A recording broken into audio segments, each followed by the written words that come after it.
is on the air. This evening from South High and Fighting Bison Stadium, it's the South High Fighting Bison entertaining the Campbell County Camels. High school football on 1480 KRAE is being brought to you by our fine sports sponsors. Now, let's send it out to Fighting Bison Stadium for tonight's contest between the Fighting Bison of South High and Campbell County Camels. But before the game gets underway, let's check in first with our pregame show right here on 1480 KRAE. Larry Proetti, Cheyenne. Chris Bolton, Nick Proetti. We are here. We're in a very busy press box tonight as we entertain our friends from Campbell County. Also, we have the Wyoming Tribune Eagle all sitting down here. So we'll be able to exchange a lot of information throughout the course of the game. Tonight's game is being brought to you by Terrell Honda, Baskin-Robbins, Cheyenne State Bank, Merritt Plumbing and Heating, Chick-fil-A, Shine Auto Repair and Service, the Go Window Company, Best Western Plus, Frontier Inn, Little Philly, Jolly Rogers RV Sales and Service, Platte Valley Bank, Taco John's, Marv's Plumbing and Heating, First Tier Bank, Big Apple Bagels, and the Cheyenne Stampede. Both teams come in, well, records not really all that good. However, for South, a 1-6 mark is a lot better than 0-7 for Campbell County. South with a little more at stake tonight, especially being home, senior night. And again, a win by South puts them that much closer to maybe getting into the playoffs. Yeah, and this is a big one too, because this is almost, it could be a trap type game. They have a big game against Central next weekend, where no matter what happens, for the most part, I guess as long as Natrona takes care of business against Central, you know, South could lose this game and then win next week and still make it to the playoffs. But this could be a trap game from the sense that they can't overlook Campbell County. Sure, they haven't won a game this year. They've only scored 3 touchdowns. But for South, they're a team that can't overlook anybody. You have to make sure to show up and show up early, similar to what they did against Cheyenne East. Campbell County will be in the travel white uniforms with the purple numerals, black outline. South High in the home black uniforms with the gold numerals, white outline, and the gold pants and the black helmets. Tonight's game also being brought to you by Pepsi of Cheyenne, sponsoring our Pepsi scoreboard. Medicap Pharmacy, Key of Cheyenne, Lennox Auto Body, the Bread Basket Bakery, First Education Federal Credit Union, Fat Boys Tire and Auto, B&B Appliance and TV, Capital Lumber Company, Halliday Motors, and MHP McGee Hearn and Pies. We got a busy pregame show headed your way, so let's run down what we got coming up for you. We have our Mountain West Conference schedule on the way, our athletic director's report with Mark Puev, Campbell County head coach Micah Christensen, Cheyenne South head coach Dan Gauss, and then we'll get you caught up on the weekly schedule, what's going on in the 4A ranks for this evening. So we'll take a 60-second timeout, and our Mountain West Conference schedule on the way right here on 1480 KRAE.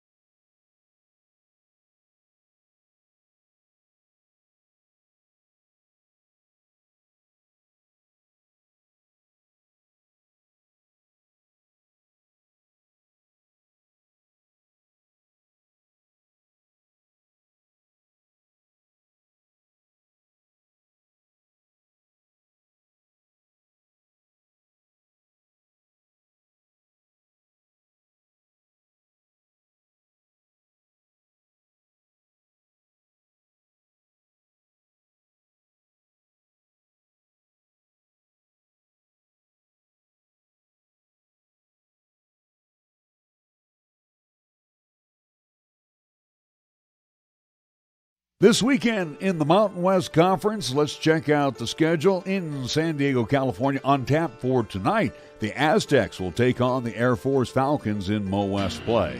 Tomorrow, the Army will face off with the San Jose State Spartans. That'll be at Levi Stadium in Santa Clara. The Colorado State Rams at Canvas Stadium in Fort Collins will welcome the New Mexico Lobos. The UNLV Rebels will be on the road. They'll take on Utah State at Romney Stadium in Logan. The BYU Cougars in a non-conference affair will host the Hawaii Rainbows. Boise State will travel to Nevada and Mackey Stadium in Reno to face off with the Wolfpack. And the Fresno State Bulldogs late night action in Fresno, California at Bulldog Stadium will entertain the Wyoming Cowboys. We'll take a timeout. We'll come back. It will be our Coach on the Road segment with Micah Christensen after these words right here on 1480 KRAE.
It's time now for our athletic director's report as we check in with South High athletic director Mark Poeff.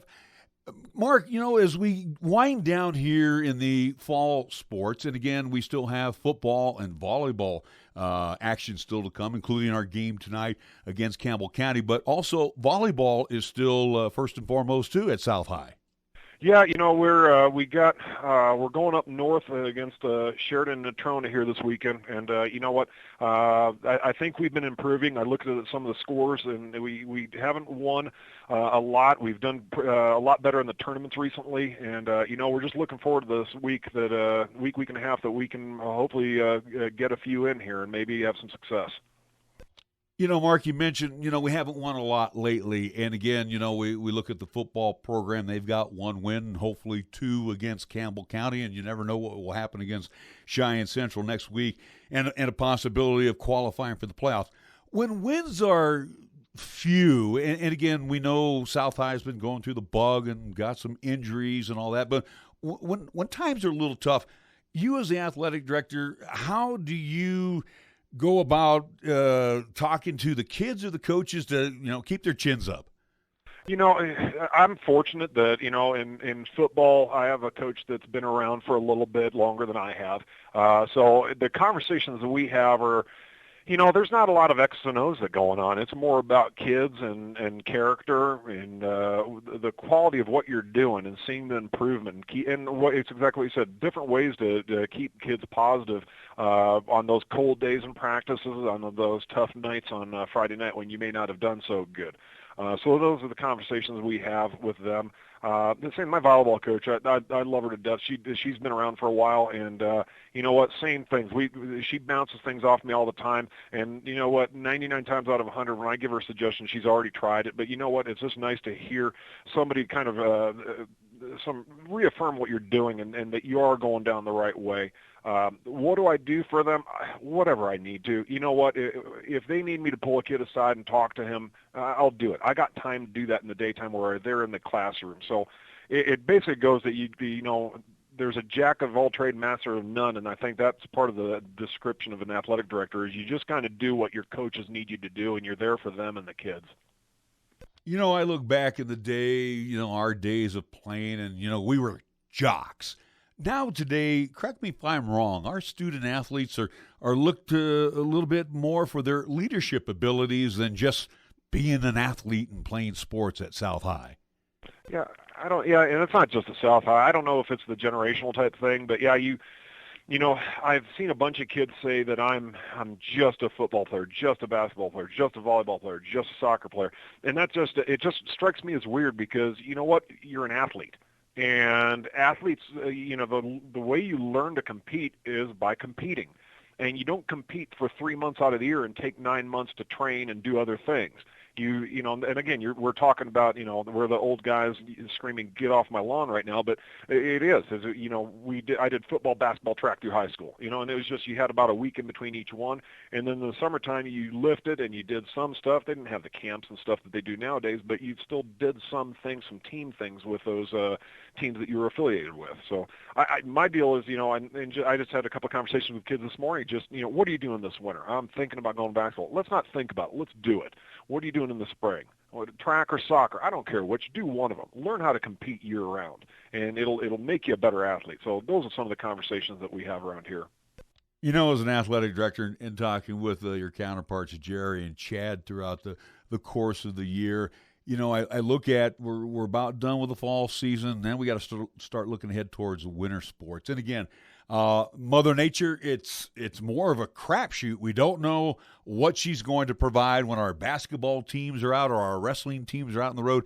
You, as the athletic director, do you have the original plan? We're going to be here, and is there always a contingency plan because of weather? Or again, with all the technology today, you guys are always up to date on, hey, we're not going to send the basketball team to this tournament because it looks like 4 days of Mother Nature going crazy. Yeah, Plan A is the schedule. Plan B is the reactionary or the predicted reaction to what is happening or what's going to happen. We have, I've had and the nice thing about Cheyenne is we do have 3 schools, and you do have 3 athletic directors that are looking at constant variables. I've had one of the other guys call both of us and say, hey, I'm not sending my swim team here because this is what's happening, and we follow suit. I've called one of the other ones that was at a lower level basketball tournament and said, hey, I'm pulling my team out of there because it's bad and it's getting worse. And he did the same thing. So the one good thing we have is each other, and the other good thing is we communicate constantly so that we're not leaving somebody out hanging out to dry. So that 2 schools decide not to go and the 3rd school does go, that looks really bad if something happens. So we are on a constant, we are on the same page on a lot of things. You think, well, they're competing. So, yeah, we are competing, and on game day we want to whip each other. But you know what? The other 364 days out of the year, we want to make sure that we're looking out for each other, and that means all of Cheyenne. And final thought, we're going to wrap it up here with football. Campbell County Camels coming to town.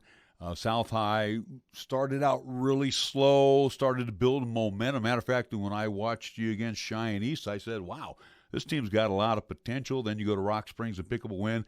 Sickness, injuries befell the team a little bit. But as you look at the schedule with Campbell County coming to town and the wrap-up with Cheyenne Central, bottom line is this squad still has a shot at getting into the 4A playoffs. Yeah, and like I said, last week we had a tough one against Laramie. We were in it until just before halftime. We gave up a big play, and that was pretty deflating. And, they hung in there and whatnot. But, that's the thing that you remind the kids, remind the coaches, remind the program that, shoot, you still got your goals for the year are still intact. Sad as it might be but we kind of still control our own destiny. And that's not saying that we will do this or will do that, but we control our own destiny. And if you take care of business, then that just unfolds before you. So the door hasn't closed on the playoffs yet, but we got to take care of our business to do anything. And that starts with tonight. That's Cheyenne South Athletic Director Mark Puev joining us on our pregame show. Let's take a timeout. More of the 1480 KRAE pregame show after this 60-second timeout.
Right now, we're talking to Campbell County Camels head coach, Micah Christensen. And, Coach, as you prepare for the game against the South High Fighting Bison, let's take a look back at the season to date. And, again, you've been through the good times, and, again, the tough times are now upon the Camels program. But I'm hoping, like most coaches, you can see the forest through the trees. Yeah, we've definitely seen some improvement this year, and the kids have been in some games where they weren't in that position last year, and now it's just getting them over that hump and making them believe that they can do it, and then playing an entire game and eliminating all the little things that are keeping us from getting over that hump at this time. As a coach, and almost too, you have to be the teacher as well in this situation. What keeps that motivation for these kids to keep coming back week after week and know that it's almost there for them? Right. And anytime you've got a streak like they've got, and a lot of these kids haven't seen success yet.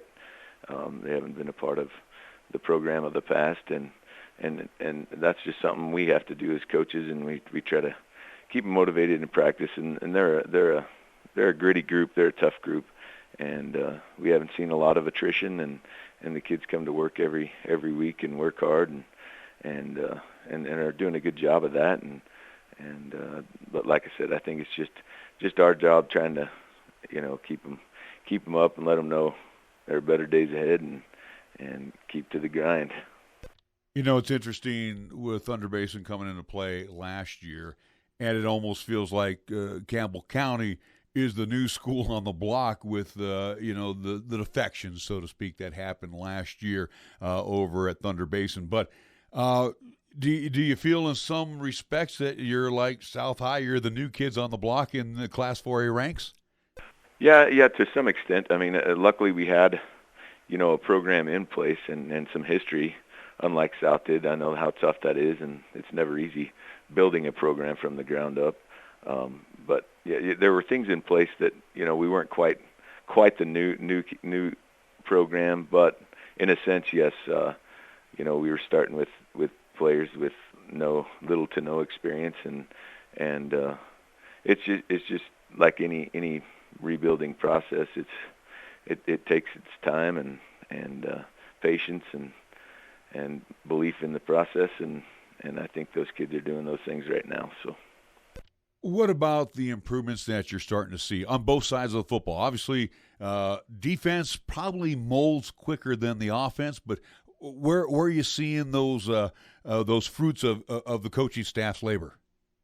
For the most part, it's just kids maturing.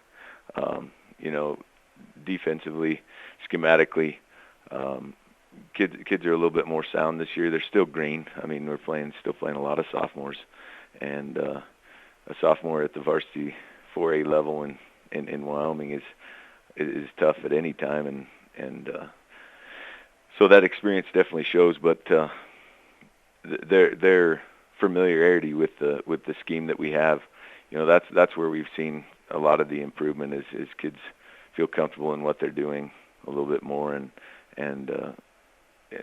now it's just getting them to be confident in their abilities. The mental thing is almost there. The physical thing, we just got to shore that up quite a bit and spend more time in the weight room in that. On the offensive side of the ball, same thing. Schematics and truthfully, offensively, we've done some good things here and there, and our Achilles heel has been finishing drives and not shooting ourselves in the foot with drive killers and the penalties that have occurred on opportunities that we've had. So. We look ahead towards the game against South High, and I've had South already once this season against the Shiny Thunderbirds, and saw that maturation process with the Fighting Bison, just simply for the fact that they gave East all they can handle, especially with that flex bone offense. They go to Rock Springs, they pick up a win, then they get felled by a couple of injuries, and then the bug that has been going down and around here in southeast Wyoming hit the ball club. So, you look at this game coming up against the Fighting Bison, they do pose some problems, even though they've been down and out for about the last couple of weeks. Oh, absolutely. No, they, that offense, anytime you play that offense, Rock Springs runs a similar scheme, and if you're not disciplined and assignment sound, you're going to get exposed, and having played Rock Springs already, the kids have somewhat of an idea what's coming at them.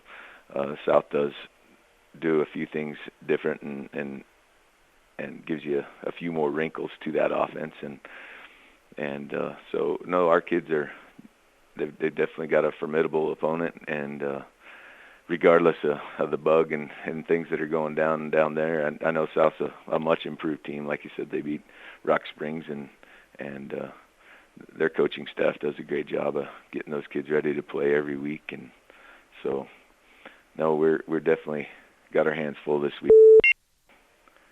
And finally here, Coach, to ask the question of the day, a win for the Campbell County Camels right now at this point in the program's history. Tell us how important it is to you. Well, I think it's huge. Anytime you can get kids to finally realize that it can happen and does happen, it just advances that rebuild even more, and gives them some faith in the process and in themselves and nothing's better than a win. Win fixes a lot of things. So. Campbell County Camels head coach Micah Christensen on our pregame show. We'll take a timeout. When we come back, we'll talk with the South High Fighting Bison head coach Dan Gallus after these words right here on 1480 KRAE.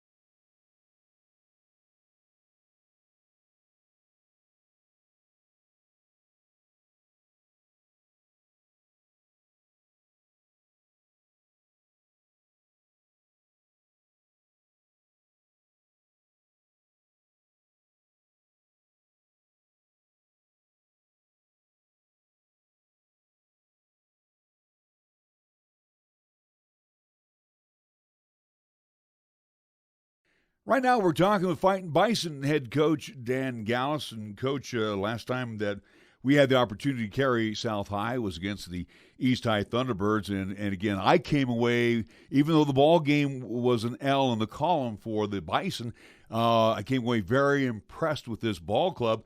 You go to Rock Springs the next week, you beat the Tigers, and then, of course, the injury bug along with the cold bug also befell the ball club. So real quick, how's things with the club as we get ready for the Campbell County Camels?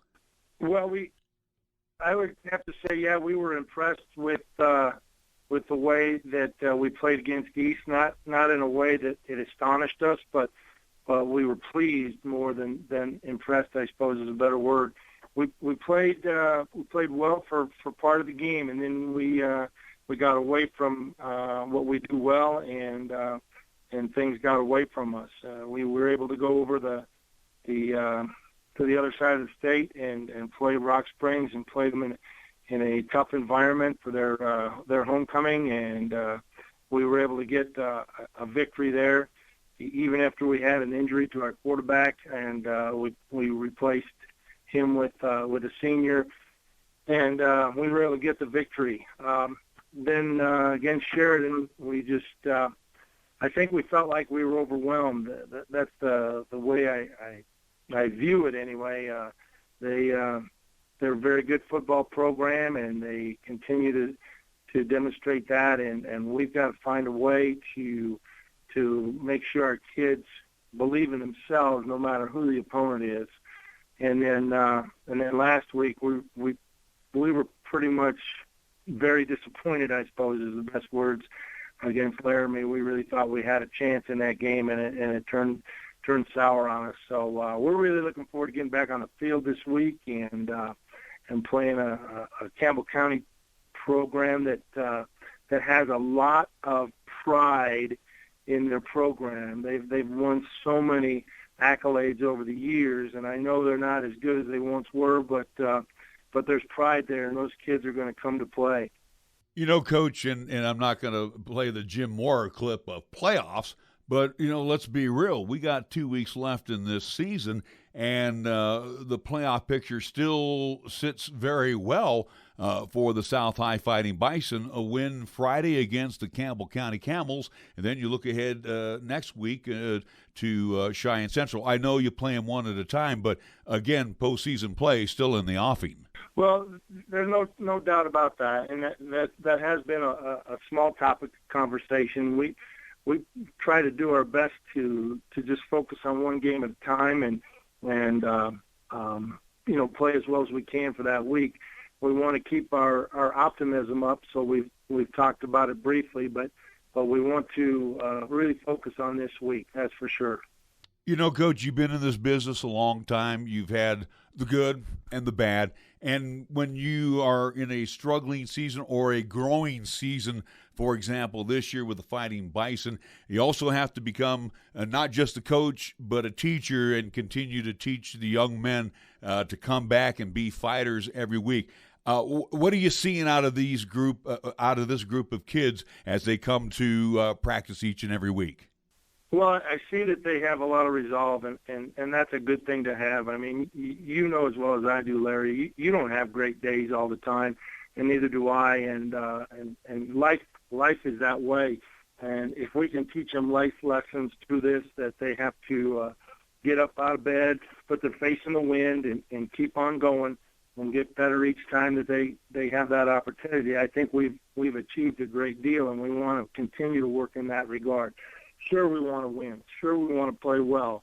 But at the same time, we want to learn from our mistakes and make ourselves a better person, so that when these guys become men, husbands, fathers, that they have that type of resolve in them. South High head coach Dan Gallus on our pregame show. Let's take a timeout. We'll come back. We'll have the weekly schedule for Class 4A coming up right here on 1480 KRAE.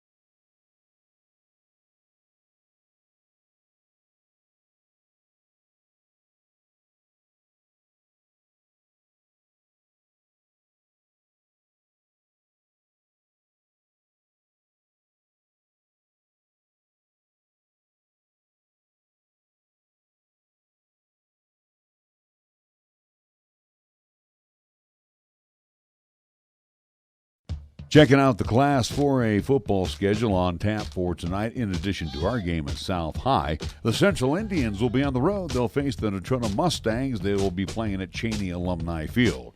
The East High Thunderbirds, with their 6-1 record, they travel to Rock Springs to face off with the Tigers. The Thunder Basin Bolts on the road this evening. They will be at Casper Kelly Walsh to take on the Trojans at Harry Geldine Stadium. And the Laramie Plainsmen, they'll be on the road as they will face the Sheridan Broncs at Homer Scott Field in Sheridan. We'll take a timeout. The starting lineups are next right here on 1480 KRAE.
Fighting Bison Field, Larry Perlotti, along with Chris Polton. Chris, the South High Fighting Bison, like they did against Cheyenne, they won the toss. They elected to receive. They'll defend the south goal, so they'll be going right to left across your radar, south north. So let's introduce the defensive unit for the Campbell County Camels. Yeah, their front four will be a sophomore, number 50, Adam French, junior, number 52, Rayshawn Doyle, junior, number 54, sophomore, number 55, Coulter Rankin, senior, number 62, Ethan Marshall. Their linebacking core will be number 28, Cameron Martinson. He's a junior. Sophomore, number 27, Hunter Kramer. And then the other linebacker will be junior, number 11, VJ Pitter. The secondary will be number 7, Cole Martin. He's a senior. Junior, number 8, Tanner Hilliard. Junior, number 9, Benson Avery. And then a sophomore, number 15, Connor Hooks. And that is head coach Micah Christensen's starting defense tonight. All right, we'll take a 30-second timeout. We'll come back with the starting offense for the South High Fighting Bison after these words right here on 1480 KRAE.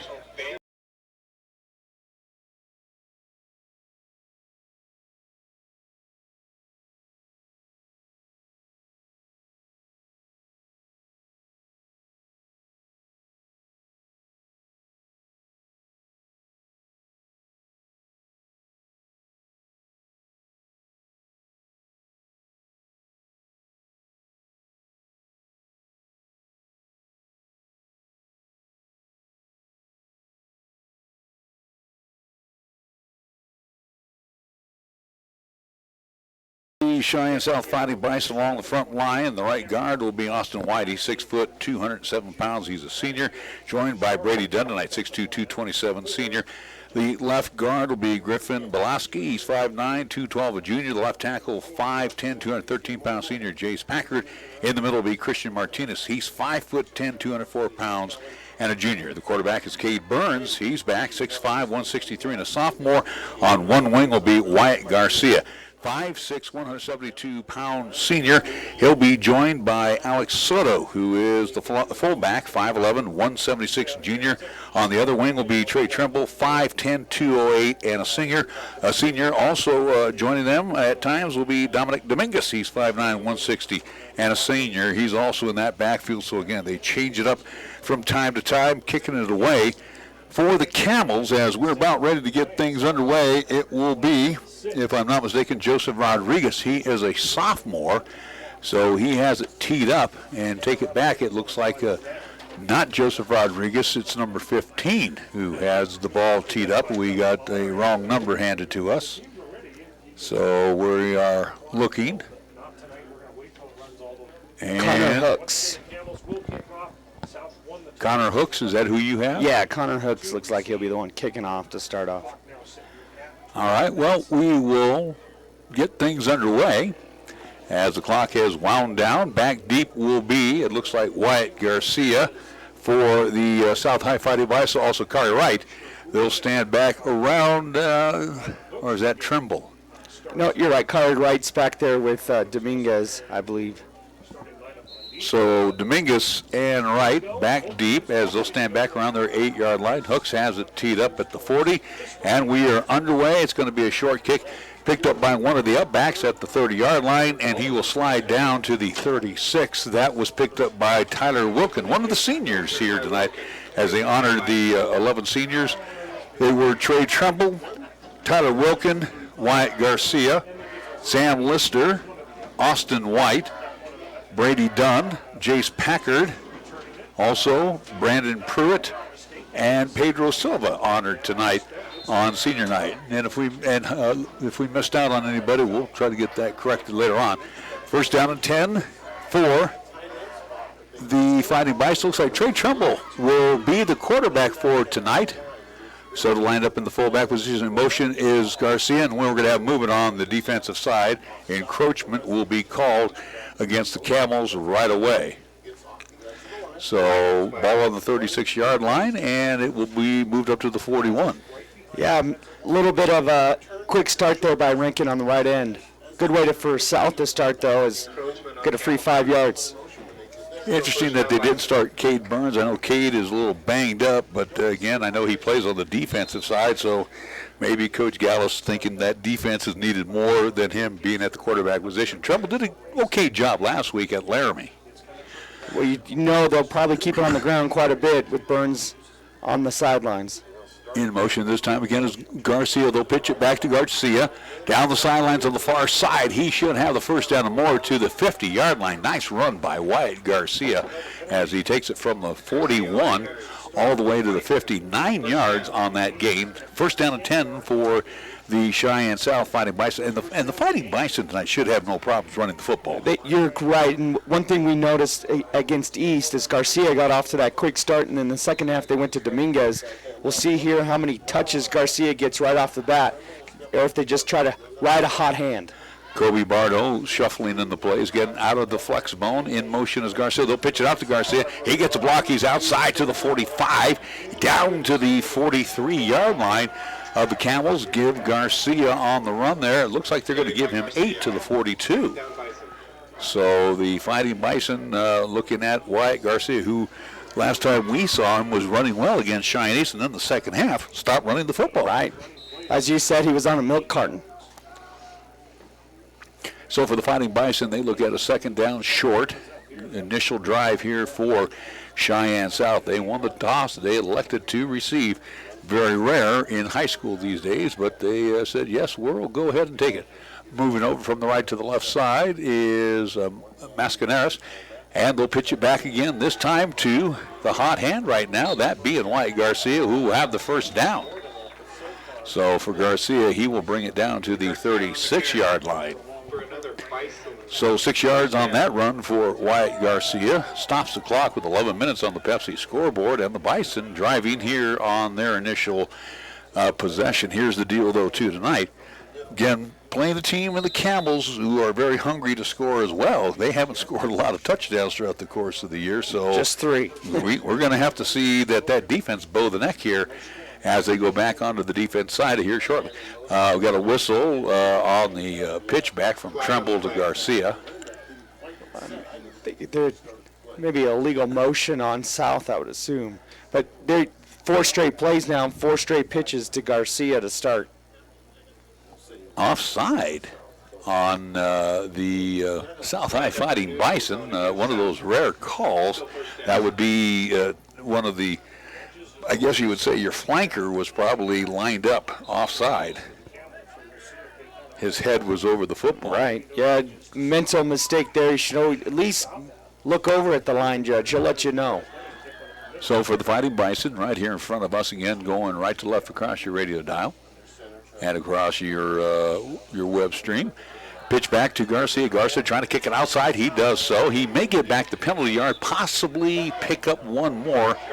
If anything, he's back to the original line of scrimmage at the 36. We'll give him 5 of the penalty yards, and it'll be second down and 10. 4 plays, 4 swing tosses to Garcia to start here. They're just trying to beat them to the outside right now, South's offense, and they're, for the most part, they're doing a good job getting a good chunk of yardage each time. Yeah, you know, and I think what they're trying to do, they're trying to set up Soto, basically throwing these outside sweeps right now using Garcia. This is where you have number 2 sitting right there at that fullback position, about ready to bust one up the middle. Trumbull over center, in motion again is Garcia. They'll fake it. This time it'll be Trumbull. He'll call his own number straight ahead. Boom, he's bounced around. He lost the football. I don't know who has it yet. Nobody's making an indication. I think the Fighting Bison fell on top of it, one of the interior linemen. And I do believe falling on that was Austin White.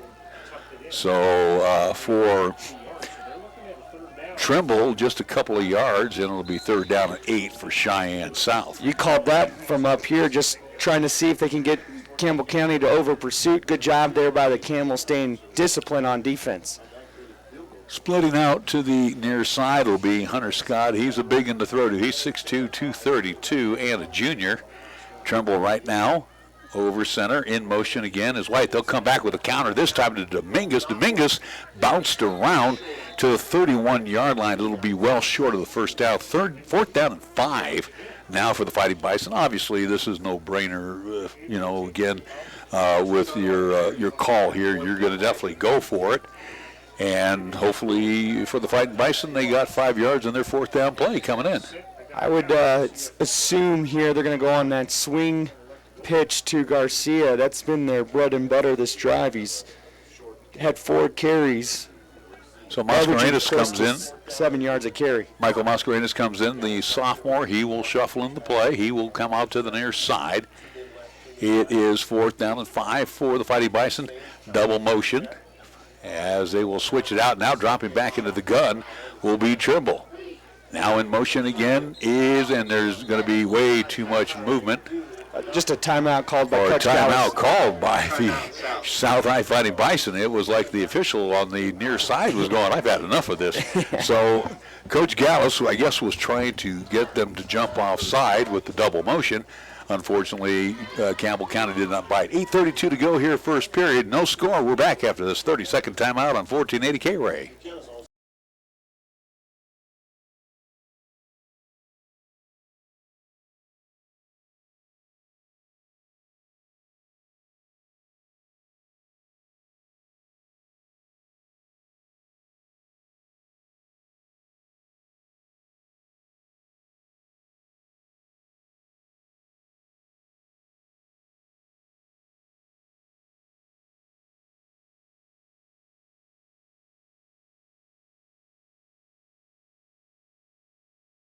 The live action. Don't forget Central's at Natrona tonight. Cheyenne East at Rock Springs. Here at Cheyenne South. No score. 4th down and 5. Trimble over center. In motion this time will be Dominguez. They'll hand it off to Soto straight ahead. Soto may be close to the first down. If they mark him at the 36, he's got it. Looks like he's just shy, just at least with the near side judge here. He's about a half yard short, so the Campbell County Camels will take over on downs. A nice drive by the Cheyenne South Fighting Bison. Unfortunately comes up a half yard short, and now it will be the offensive unit led by Cameron Kirkwood, a 6'3", 190-pound senior, as he will have coming to the near side Tanner Hilliard. He's 5'9", 170 pounds, and a junior. In the backfield will be Cameron Martinson along with V.J. Pitter. 1st down and 10. They'll operate out of the gun as Kirkwood barks out the signals. Back to pass. He steps, he throws. He's got a man wide open at the 33-yard line. It'll be, I think, a 1st down. On the grab for the Camels was Giovanni Vasquez, 6', 185-pound senior. Yeah, Tina doesn't really pass a lot. Doesn't get a lot of passing yards. Of course, as a team, they don't get a lot of passing yards, but a good first play for the Camels. And now they're going to mark it as a 1st down at the 30, we'll call it the 38-yard line, 1st down and 10. Again, out of the gun will be Kirkwood, as he will hand it back to his tailback, who's going to be bunched up and dropped for a loss, that being Cameron Martinson. He'll be dropped back. Well, actually, they'll say he did get a yard. It looked like he was going to be stopped around the 35-yard line. That was slow in developing. That was. You saw Austin White in another defensive tackle there read it really well, but Martinson with some strong running. They did make contact behind the line, but he was able to drag him for at least a yard. 2 yards on the gain officially, and it will be 2nd down and 8 with Hilliard coming to the near side. 2 backs now in the backfield, but be both, looks like Pitter, who now will flank to the near side. Out of the gun is Kirkwood. He'll roll to his right. Under pressure, sets back up for the screen on the backside screen, and they will bring it down to, it looks like, the 48-yard line. And on the grab, I do believe that would have been Martinson who makes the grab. So a nice job on the backside screen by the Camels. They disguised it very well. They did in the front 4 for South. Definitely not in sync there, as all 4 of them went after the quarterback. It really made it easy for Martinson to pick up the 1st down. Camels move the football now on the south side of the field on the 48-yard line. In motion, and they'll give it off on the fly sweep this time, trying to string them out, and they do so. For the loss is Martinson, as he will be dropped back at the 49-yard line for a loss of 1. 2nd down 11. Again, the fly sweep doesn't work. No, and that time Brady Dunn was there setting the edge, and he finished the job. He didn't let Martinson fall forward for a positive game this time, giving the Camels behind the chains. Do you ever see that play? Ever work the fly sweep? Not too many times. Well, we've seen it fail numerous times in Laramie. Maybe if Dakota Merritt is the guy running in, one of the faster players in 4A for Cheyenne East, but not too many others. Kirkwood, again, out of the gun, and he's back to pass. He'll flare it out. He's got him incomplete, wide open, and not making the grab was Micah Crumberger. Crumberger is a 6'2", 185-pound junior, and he was looking at it, and it went right through the hands. One of those times where he started running before he made the catch. Third down and long for the Camels right now. The ball near midfield. And Camels come up to the line of scrimmage. Kirkwood again out of the gun. He stands back at his own 45-yard line. He's back to pass, straight drop. Has plenty of time under a heavy rush now. And then he'll be dropped for a loss as he's brought down by Trimble, and it will be on the Camel side of the football field. Looks at the 49-yard line. Yeah, good job there by Trimble. Kirkwood was just trying to buy some time for his receivers to get open. You call that really a coverage sack there for South, but a big stop just on now they're on the plus side of the 50 when it comes to South. So the Camels will boot it away right now, and it looks like it's going to be V.J. Pitter. Pitter will stand back around his 33-yard line. Back deep for the Cheyenne South Fighting Bison. Looks like that is going to be Tyler Wilkin. Knuckleball, and it almost hits a South High defender, and it will be downed as it took a high hop on the turf. And it looks like around the 23-yard line, so it'll be first down and 10 for the Fighting Bison. So kind of interesting to start for Campbell County. You saw a little bit of what they want to do. Campbell County wants to pass the ball. You know, for Kirkwood, he only has 69 attempts on the season in that first drive. Had 3. Of course, he got sacked on that 4th attempt. So for the Fighting Bison, they will bring it up. Split out to the near side is Kobe Bardo. Again, out of the flex bone, and in motion this time is Dominguez. They will give it off to the first back through. That is Soto. Soto still pushing the pile forward. Looks like they're going to give him up to the 27, so we'll give him 4 on the gainer. And it is second down and 6 on the dive left. Coach Gallus is going to like if his fullback can get 4 yards a carry, which is what he's averaging right now. On the season, he's just under 3 yards a carry, so a good start for the front 5, getting that push in the middle. Mascarenas comes on in as they will shuffle in the plays. So Garcia is flanked to the near side. Dominguez out on top, again out of the flex bone. In motion goes Garcia. They'll hand it off. Off tackle goes Soto. Soto cuts it back to the 40, down to the 44-yard line. Nice run by Alex Soto. 17 yards for Soto. One of his better runs that we see. Had a huge hole on that right side. As he went over, looked like Austin White and Brady Dunn for the South High Fighting Bison. Soto last year was one of those wing backs. Coach Gallus said he's a guy that likes to have the ball a lot, so they moved him to the fullback position so they can give him more touches, and you see why right there. First down and 10, hash mark to the near side as Bardo lines up to the near side, again out of the flex bone. In motion this time is Dominguez. They'll hand it off again to Soto. Soto feels his way through as he tiptoes up to the 48-yard line. Give him 4 yards on the gain, second down and 6. So South able to run the ball with relative ease. The only thing that's really stopped them has been their own penalty, selves with that, the offside penalty. Well, and then they had that 4th and 5, and they weren't sure what to call. They tried to draw them offside, and then they just did a simple dive right and didn't net but 4 yards. Which is why it's so important they don't get themselves in those 3rd and 4th and long situations. Second down in motion this time, and Soto will go absolutely nowhere. Matter of fact, he'll be dumped for a loss to the 46. So a loss of 2 on the play. So for the Fighting Bison, they got some real estate. They got a cover here, it looks like, to the tune of about 8 yards right now. Yeah, good job there by the defensive tackle getting in there, shedding the block and meeting Soto behind the line of scrimmage. Well, again, too, Coach Gallus has yet to put the football in there. And if it wasn't for a drop pass, South High wasn't that bad in the passing game. So Trimble, he'll hand it off to Soto. Soto feeling his way through, gets over midfield to the 49-yard line of the Camels. It'll be 4th down and 3.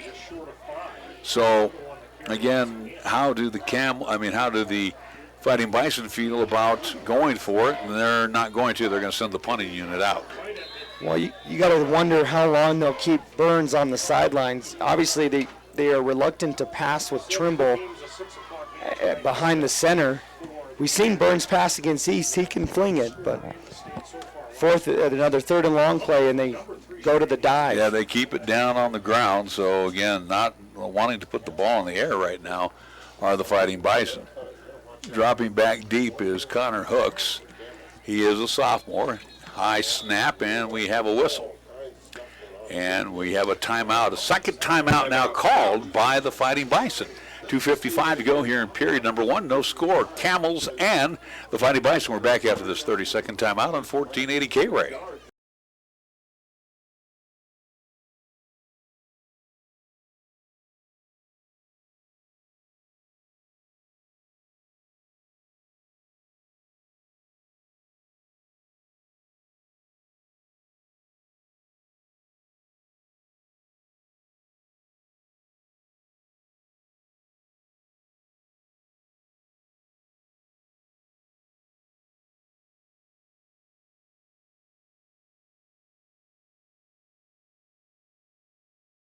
Chris Polton along with Nick Proetti as we are here at Fightin' Bison Stadium.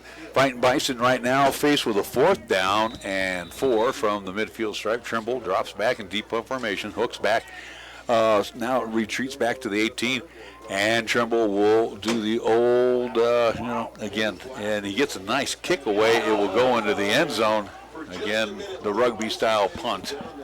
They can't see you at home because we're not on video, but you can hear it in your voice how much you love that rugby. I think it is the most useless play in football because, again, too, very rarely is that punter going to run with it.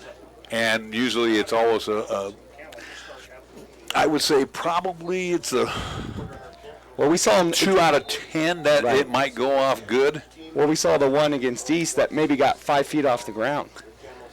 All right, it's Cameron Kirkwood directing the offense now at the 20-yard line, and he's back to pass. He's got plenty of time. He's got a man coming back, and he makes the grab. And he'll be down at the 25-yard line. 5-yard pass play, and I think that was Vasquez again. And I want to say making the grab there was Vasquez. So Vasquez comes off the field. So a 5-yard gainer, it'll be 2nd down and 5. So again, we see the Fighting Bison wanting to run. Camels saying, well, we're going to try to throw it against them. Well, one thing we know, Brandon Hughes, one of their starting corners for South, out due to injury. So the secondary a little depleted with injuries. So maybe trying to attack the weakness of the South defense, but Trimble not allowing Vasquez to get back into the middle of the field. He's the one that laid the hit right into the sternum of Vasquez. Camels want a timeout as they were a little discombobulated, and they said, we better go and talk about it. So Kirkwood will head over the sidelines, $1:57 to go here in the period. No score. With 1:57 to go, we're back after this 30-second timeout on 1480 KRAE.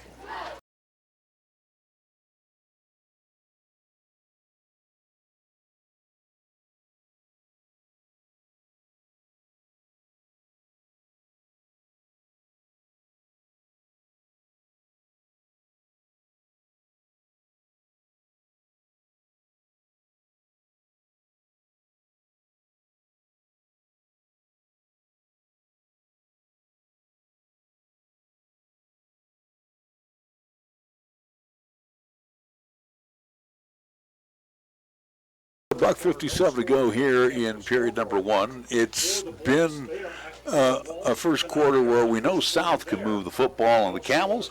Camels can pass the football on Cheyenne East, so it's going to be who's going to get into the end zone first.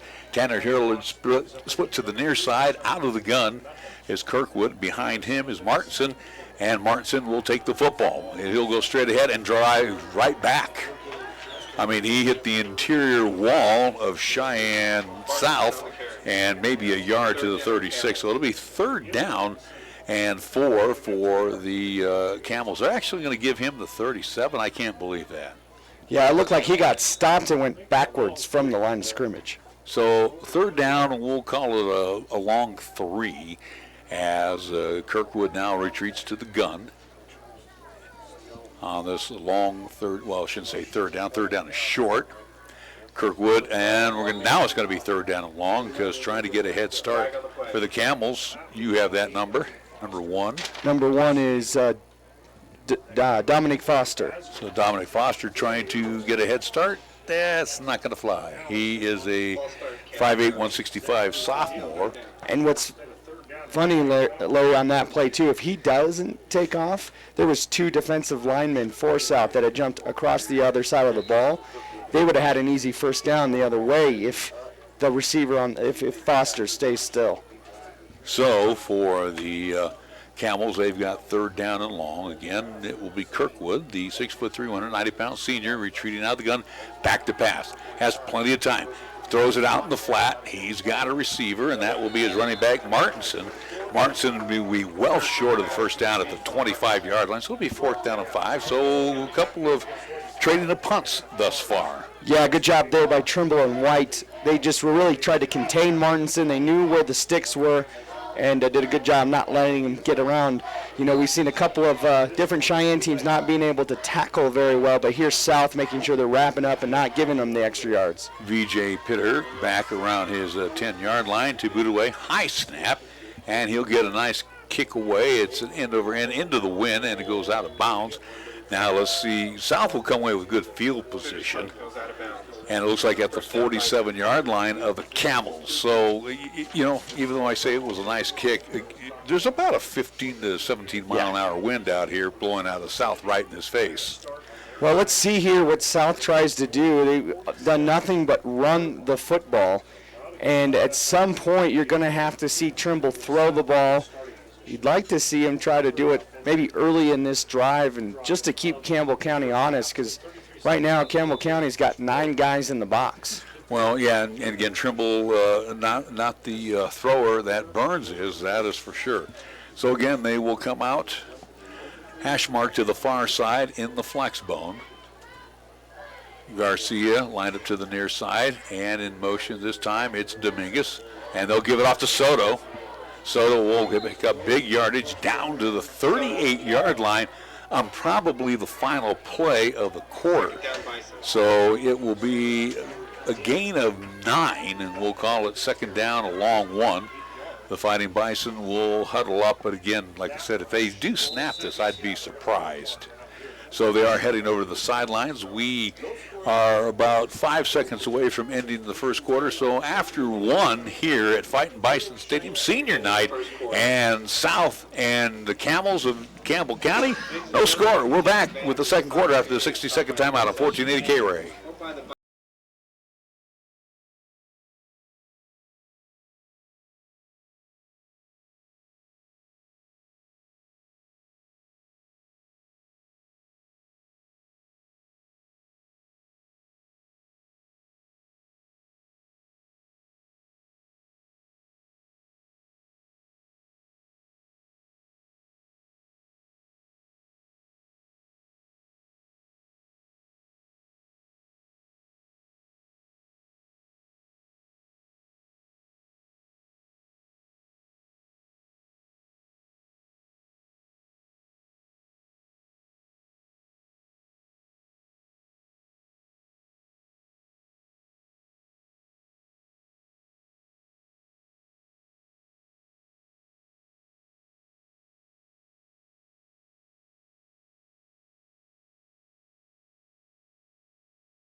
In motion came Dominguez as he tried to sweep around the right side, as South now going left to right across your radio dial, basically north-south, and Dominguez trips over that big piece of turf there. Might have been right. Turf monster guy. Might have been a tire. So right now the Cheyenne South Fighting Bison again, if you are web streaming with us again, going left to right across your vision as well. And we are Periscope, via Twitter, and 1480 KRAE on YouTube. Third down for the Fighting Bison. This time they'll hand it off to Soto. Soto breaks through, and he'll have the first down as he busts his way down to the 31-yard line. First down and 10. Big run that time by Alex Soto, 10 yards on the run. Yeah, Soto did a good job being patient, letting the hole open up, and then once he saw it, just darted through for the big gain and another first down for South. You know, when you're running on the, especially in the dives, and you're going through either the 4 or the 2 hole on the strong side, you know, those things close down in a hurry, but he's getting into the linebackers, and that's pretty impressive right now. First down. First third down conversion for South tonight as well. This time they'll hand it off to Soto again. Soto tries to go off tackle as he will be wrapped up, but as he falls forward, it looks like to the 26, so 5 yards on that run there by Alex Soto. Very impressed thus far with the hard running of Alex Soto. Also, we want to mention at Rock Springs, the other game that is kicked off early between Cheyenne East and the Tigers, 8-0. That has moved to the second quarter as well. Rock Springs leading Cheyenne East in a bit of an upset as we have them with an early start at 7 o'clock. It'll be Central at Nechota. Second down and 5 for the Fighting Bison. In motion is Dominguez. They'll pitch it back to Dominguez. He gets outside 25, cuts it up to the 20-yard line. First down as he will be down. Looks like the 18-yard line, so it'll be first down and 10 for the Fighting Bison inside the red zone. This time Dominguez able to stay on his feet. Good block out there by Garcia, really allowing Dominguez a little extra room to get the first down and a bit more. So it looks like Griffin Bolesky comes out, one of the offensive linemen. So that is interesting that he comes out. Sheridan leading Laramie 7-0. That is in the first quarter right now. And we have Thunder Basin, Kelly Walsh, no score in the first quarter. Here it's first down and 10, and they'll hand it off this time. That is Garcia. Garcia to the 5, and he'll get in. Is that Dominguez? Dominguez touchdown. I thought it was Garcia, but it was Dominic Dominguez who takes it the distance on the sweep as he gets outside, and he stumbles in for the TD. Yeah, he broke a couple of tackles, and then one last shoestring attempt made by Campbell County. He was able to stretch it just enough to break the plane. So for the Cheyenne South Fighting Bison, they hit on the scoreboard first at the 9:46 mark. Fighting Bison will line it up for 2, and it will be Soto who gets outside. He'll score. 2-point conversion on that monster offense lineup. And for the Fighting Bison, they now lead 8-0. 9:46 on the Pepsi scoreboard. We're back after this 30-second timeout.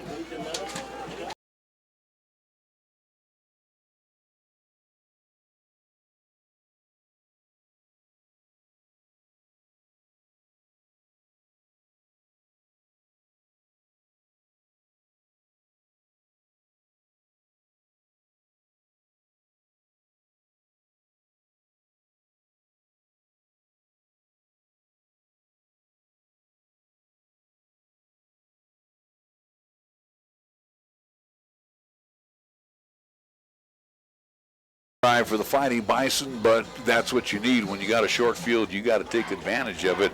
And for the South High Fighting Bison, Alex Soto doing most of the damage, and then wrapped up by Dominic Dominguez, 18 yards, and then the 2-point conversion by Soto, 8-0. That's where we stand. Yeah, they line up in that extra point, and they see if they got the numbers. Soto made the call, and just beat the defender to the outside. So a good drive, a good start to the second quarter after kind of a very sluggish first quarter for South. And that lineup there for the point after is probably about a 1-25 that they're actually going to run it. Right. So ready to kick it off. It looks like it's going to be Silva for the Fighting Bison as he will put a foot into it, end over end, and it's picked up at the 10-yard line. 15, 20, 25, 30 down the sidelines, and he'll be kicked out. It looks like around the 35-yard line. Flag at about the 22 as he throws it now to the 21. So this may be coming back. And that was Martinson who picked up the football for the for the Camels. So for the Camels, looks like it's going to be wiped out due to the penalty. And again, usually it's probably, they give the holding signal, but usually it's a block in the back. So that's a big, it's minus 10 yards from the spot, but with where they had it, that turns into about a 20, 25-yard penalty from where you could have been starting the possession. Yeah, he was knocked out around the 38, so they're going to mark the ball back, it looks like, to the 11, so that's about 27 yards. So the Camels deep in their own backyard right now, as the Pepsi scoreboard shows 9:38 to go here in period number 1. One thing for Campbell County is Kirkwood has been able to throw with some success, 4 of 5, just 30 yards, but that also the one incompletion was a drop pass, so he's had wide open receivers. Split to the near side is Vasquez. Out of the gun this time is Kirkwood. Kirkwood back to pass. He'll flare it out again to Martinson. Martinson dropped right about the line of scrimmage. If anything, a half-yard gain. Well, and that's Trimble. Once again, he's all over the place. He's playing quarterbacks, he's playing linebacker. He's got 4 tackles thus far, and coming up with a big tackle, keeping Martinson right at the line of scrimmage. So it will be 2nd down and 10. Again, with the Camels, they're coming out and they're throwing. And again, you look at a situation of the Camels, what they got to lose. Vasquez again will split to the near side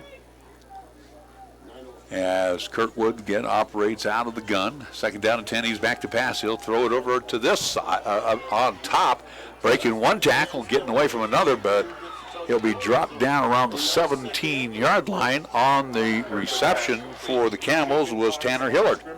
So Hillard will be dropped short of the 1st down. We'll give him 18, Chris, so it'll be 3rd down. We'll call a long 3 right now for the Camels. Well, and really what they're doing is kind of an extension of the run game. A lot of short, quick passes, high percentage passes for Kirkwood, just trying to get South defense running left to right.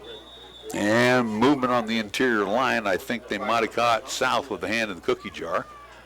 And that will be 1st down by penalty. So for the Camels, they'll get 5 freebies, and that'll mark them up to the 23, 1st down and 10 on the penalty. Just the 3rd first down for Campbell County in this one. So split it out to the near side is Vasquez. Hash mark to the far side as Kirkwood brings them up 1st down and 10. He has Martinson lined up to his left.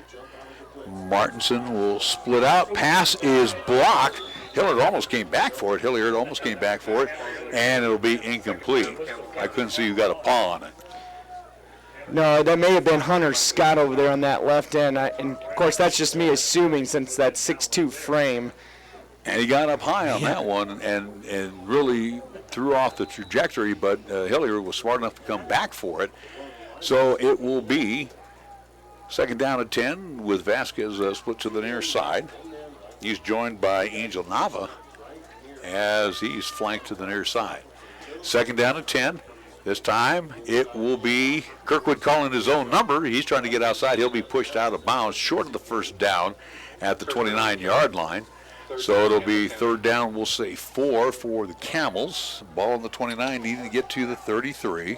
It's one of the rare times where South lost containment on the quarterback.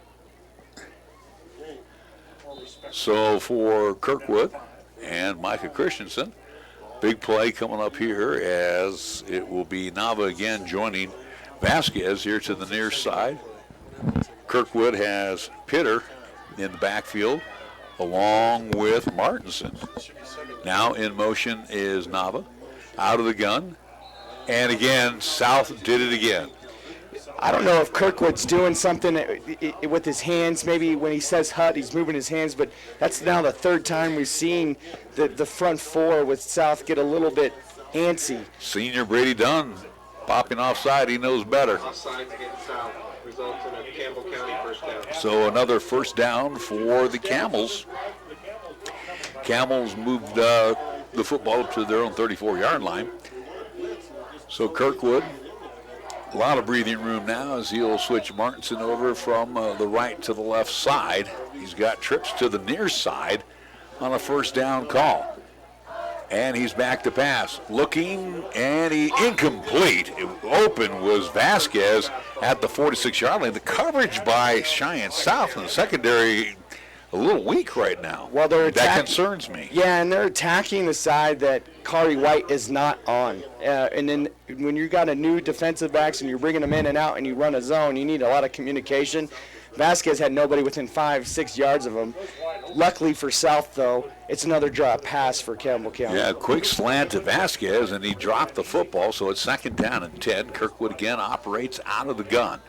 And this time, he'll hand it off to Martinson. Martinson down the sidelines, first down, and still on his feet and near the midfield stripe as he will be driven out. It looks like, we'll say, the 48-yard line of the Camels, so it will be first down and 10 for Campbell County. We do welcome our friends across the way. Not a lot of them that are here from Campbell County making the long drive, but again, we welcome you here to Cheyenne on one of our better nights that we've had all week here in Cheyenne. At least a clear sky for now. Especially with now it's supposed to snow Saturday and Sunday as well, so we really got lucky. Hey, they got to drive home tonight. Don't freak them out, all right? Yeah. Just, let them enjoy the ball game. First down and 10. This time they'll hand it off to Martinson. He breaks a tackle, maybe stumbles up for a yard to the 49. No, they're going to say back to the line of scrimmage, and no gain as they had Nava in motion that time. And again, they went with the fake to Nava and came back with Martinson, and it will be second down and 10. Well, another Trimble, again, in the backfield. Didn't get the first tackle, but slowed down Martinson. Now Trimble's having to come out, maybe take a breather, because I think that's his first time he's come out of the game so far today. All right, second down and 10 as South in the 50 defense. Back to pass, Kirkwood. He wants it all, and he'll throw it away. Breaking inside was Vasquez. Pass goes towards the sideline, incomplete, not even close. Third down. Luckily, he out-threw everybody because the closest person to that ball was Leandre Ray, a freshman cornerback, starting for Brandon Hughes. So third down, 7:09 to go on the Pepsi scoreboard here in the first half. South leads 8-0. South 1-6, Campbell County 0-7. Nava along with Vasquez, they will split to the near side. Third down and 10 as Kirkwood operates again out of the gun. South showing blitz, back to pass, plenty of time as Kirkwood has got a man, and it almost, I don't want to say picked off, but a great job by Dominguez who came up and knocked it away from Nava. Incomplete. Great job by Dominic Dominguez expecting that pass to go to him, and great reaction. Fourth down. It looked like, I believe that was number 32. That would be Angel Nava. Nava, that was open for the pass, and then Dominguez did a great job closing in on it because you saw there, it looked like he was wide open and easy for a first down. Now, if Dominguez would have reacted about a second earlier, that would have been a pick six. That's true, too. High snap to Pitter. Pitter will boot it away. Nice kick as it will go over the head of Tyler Wilkin into the end zone, so Cheyenne South will have the football on their own 20-yard line. It'll be first down and 10. With the change of possession, we'll take a quick look at the scoreboard. As we know, it's 8-0 Rock Springs over East. It's still that way. Kelly Walsh ahead in the first quarter, 7-3 against Thunder Basin. And then you have Sheridan over Laramie, 7-3. The last time that Central played Casper Kelly Walsh was a couple of years ago at Cheney Alumni Field, and they came away with a 5-0 win. So can they possibly do that tonight? Boy, that's going to be a lot of defense against a very strong Natrona team. First down and 10. In motion this time is Garcia, and they'll go straight ahead with Soto for 4, and it will be second down and 6. You keep flashing signs. I don't know what you're saying to me. Casper Natrona, I said at Cheney Alumni Field. All right, well, I'm sorry. So Natrona and Central the last time under Drew Severin a couple years back, it was a 5-0 score. It was opening weekend, and Coach Steve Harshman put him pedal to the metal with that team after that loss. So it's second down and 6 right now for the South High Fighting Bison. as it's Trimble over center. In motion is Dominguez, handed off again to Soto. Soto dive right, and he will dive into the 28-yard line. Well, when we saw Soto play up against East, he was averaging maybe 2-3 yards a pop. Here today, it's been nothing but 4, 5, 6, and we've seen him pop off some big ones. So if you're Coach Gauss, you just got to keep going to the well. The guy doesn't get tired. You might as well give him his touches. And again, too, they've kind of gone away from Wyatt Garcia again. So it's almost like a mixture of, we'll give you this package of runs, and then you're going to get this package of runs, and then we'll throw Dominic Dominguez in once in a while as well. Third down and short for the South High Fighting Bison. Trimble over center. Again, out of the flex bone. In motion comes Dominguez. They'll hand it out to Soto. Soto spins his way to the first down at the 30-yard line, so a fresh set of downs and move the sticks for Cheyenne South. Just stat sheet-wise, I'd like Soto to get a few less carries, or else I'm going to have to give him an extra spot. Here's what's going to happen, and you know it as well as I do, it's going to be a lot of run tonight, especially with Trimble in there. They don't like to throw the football. I'm waiting for Trimble to fake that dive and follow his fullback. We saw that a lot with Burns against Cheyenne East. Haven't seen it yet here tonight with Trimble, who's a little bit bigger of a stature when it comes to quarterback. In motion is Garcia. They will pitch it back to Garcia. He gets outside, and there's a flag, and it's going to come back as he's tripped up at the 31. There's two flags. There's one in the secondary. There's one where holding usually is called. So let's see what the indications are from the officials down on the floor. So they look at that flag thrown back at the 31-yard line. So they're going to mark it back. It will be holding or blocking the back by Cheyenne South. So for the South High Fighting Bison, they'll have it stepped off, looks like back to the 20-yard line. So now it's going to be first down, and they'll reset again. It'll be first and 20. I wonder if they got Fighting Bison. Sorry, Larry, to cut you off. I think they got Dominguez trying to seal the corner for Garcia on the outside. Actually, they marched it back to the 25. They said the penalty happened at the 35. So it'll be first down and 15 now for the South High Fighting Bison. In motion is Dominguez. They'll fake the pitch to him. Back to pass goes Trimble. He steps, he throws. He's got a man. Wide open is Scott to the 30, to the 25. Dragged down at the 19-yard line for the Fighting Bison in Camel territory. Hunter Scott making the grab. Nice pass from Trimble to Hunter Scott.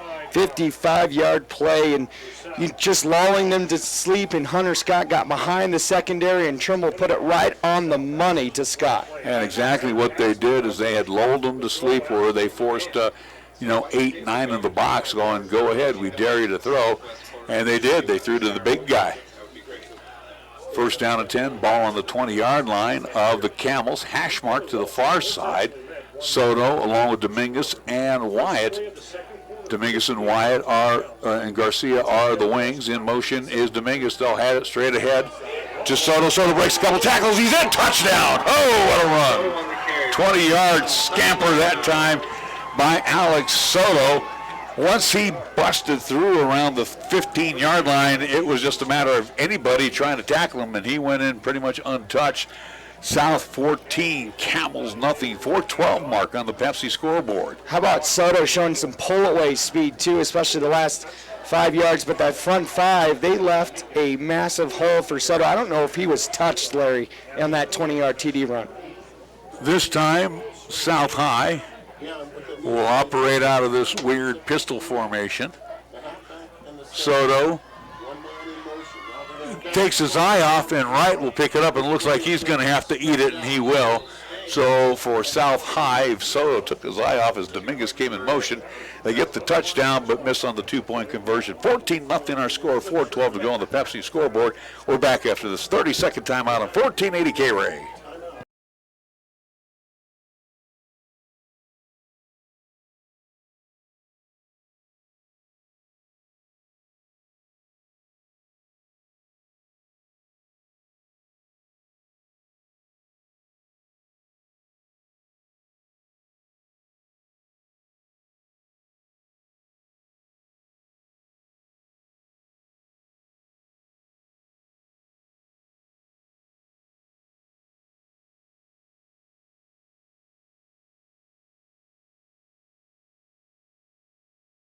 14, Camels of Campbell County, nothing. And again, that time, Chris doing it in the air as well as on the ground, and very effective 80-yard drive. Well, you know, sometimes South likes to put together drives where you see them have 10, 12 plays, but that one, just a 4-play drive, they did it with 5-play drive, did it with 2 really big plays, though.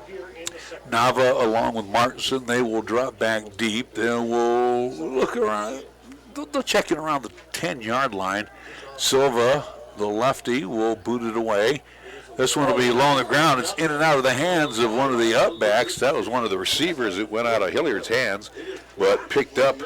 I do believe that was 27 that picked it up for the Camels. Did you get that number? 27, yep, same thing, Hunter. And, yeah, I don't think he kicked that the way he wanted to, and it looks like they're about to have a re-kick.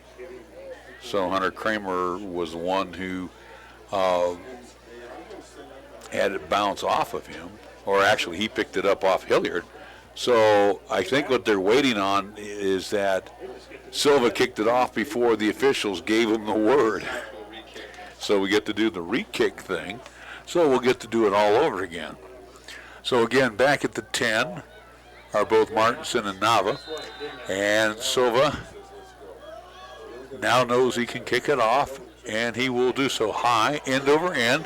Picked up by Martinson at the 9. He will venture off to the far side.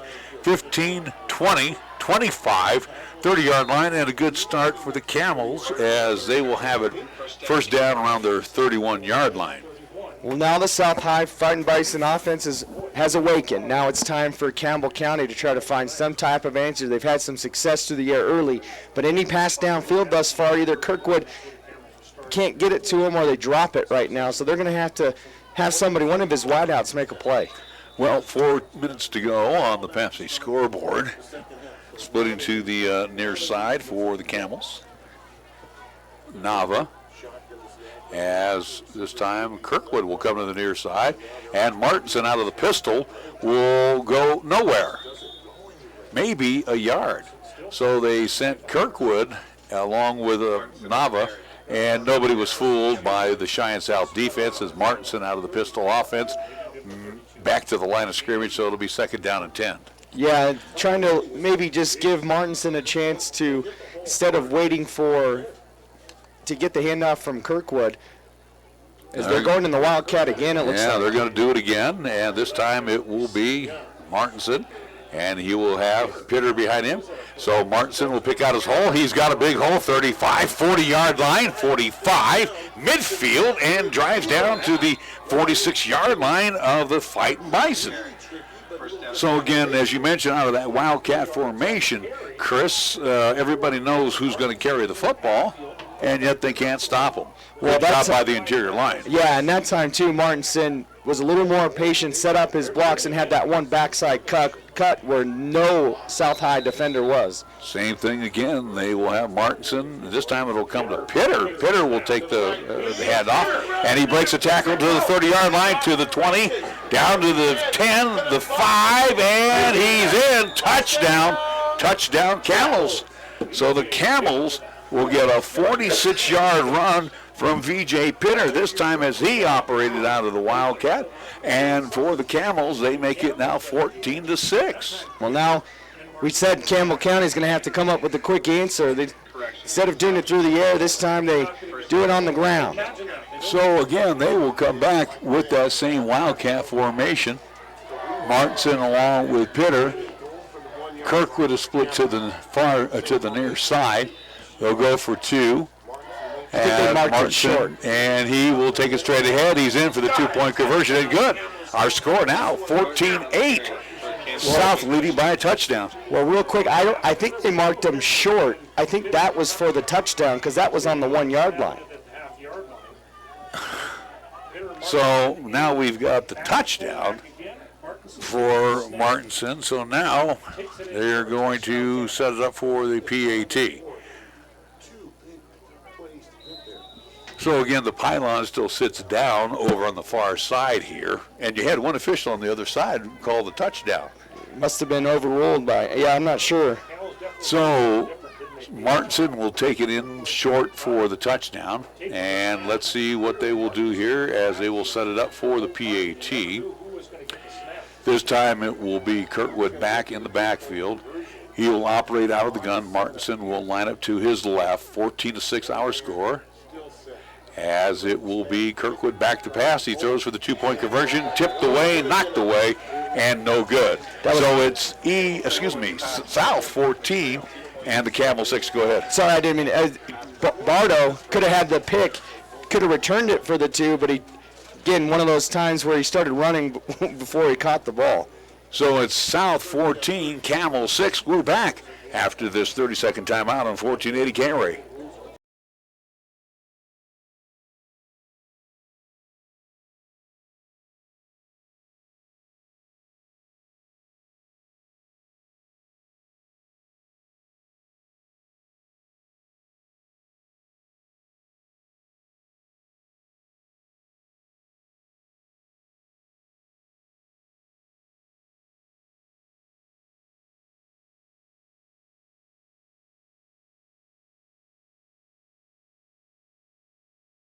Everything all deciphered. It was a 45-yard run by Pitter, a 1-yard finish by Martinson, and then the 2-point conversion fails for the Camels.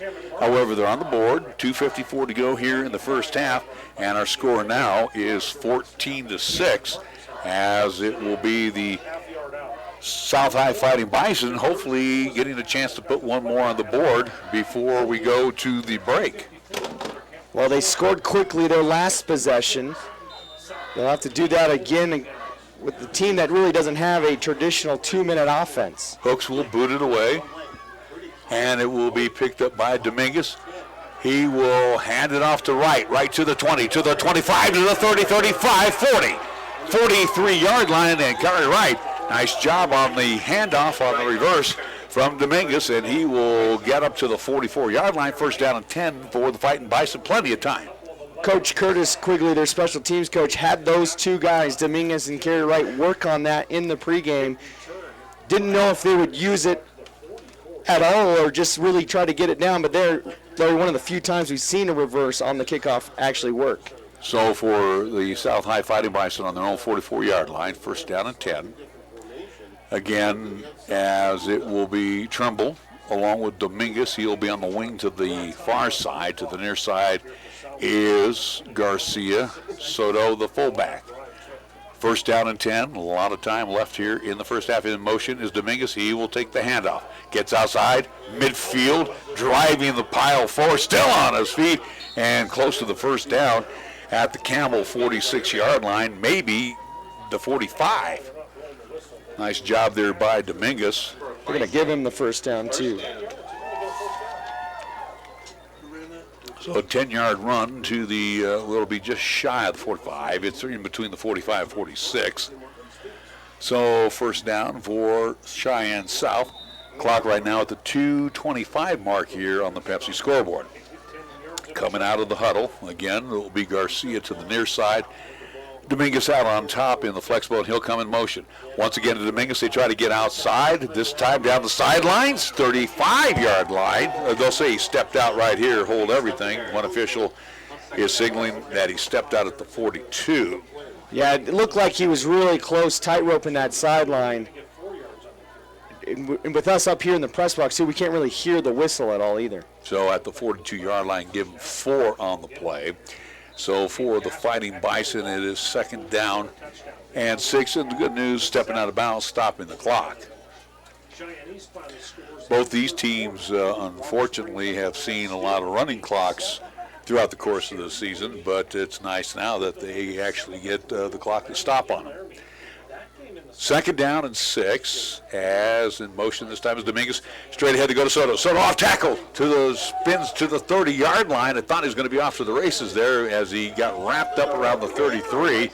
Down to the 30-yard line, first down at 10 for the Fighting Bison. Again, time not their enemy right now, as this is a very good controlled drive by Cheyenne South. And Larry, when we saw Soto against East, we didn't see this breakaway speed because he never had that chance, but it's got to be a little bit surprising seeing the fullback with that kind of speed once he gets into space. Hash mark to the far side on a 1st down and 10. Fresh set of downs for the Fighting Bison. Pepsi scoreboard right now at $1.55, winding down, as it will be Dominguez now lining up to the near side and on the flank to the far side, and in motion goes Dominguez. Was Garcia. Rolling to his right is Trimble. He steps, he throws, he's got a man. That is Hunter Scott once again down to the 19-yard line, and a 1st down for Cheyenne South. Nice connection that time from Trimble to Scott. Yeah, nice throw on the run by Trimble as well. And he had Soto open. He had a couple options. Had Soto open and then had Scott coming on that drag. And good catch by Scott in traffic as well, and then pushing forward for the 1st down. Inside the red zone, 1st down for the Fighting Bison, looking to answer back here before the intermission. On senior night tonight, Garcia now will move flank to the near side. In the flexible in motion again is Dominguez, and they'll come back on the counter this time to Garcia. Garcia slithers his way maybe to the 15-yard line. Dawson Hayden did a good job staying at home to limit that run by Garcia.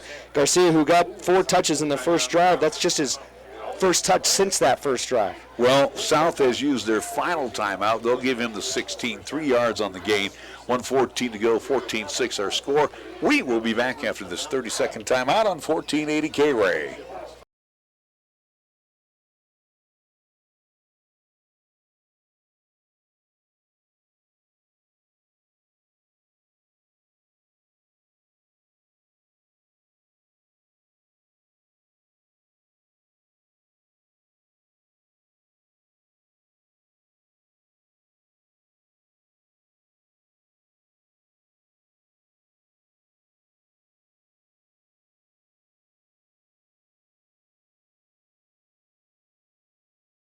Chris Bolton, Nick Proetti. We are here in South High. We're the Fighting Bison just before the intermission. 74 seconds left, looking on another great drive here at the 16-yard line. 2nd down and 7. As they'll hand it off to, it looks like Trimble calls his own number. Trimble on the carry.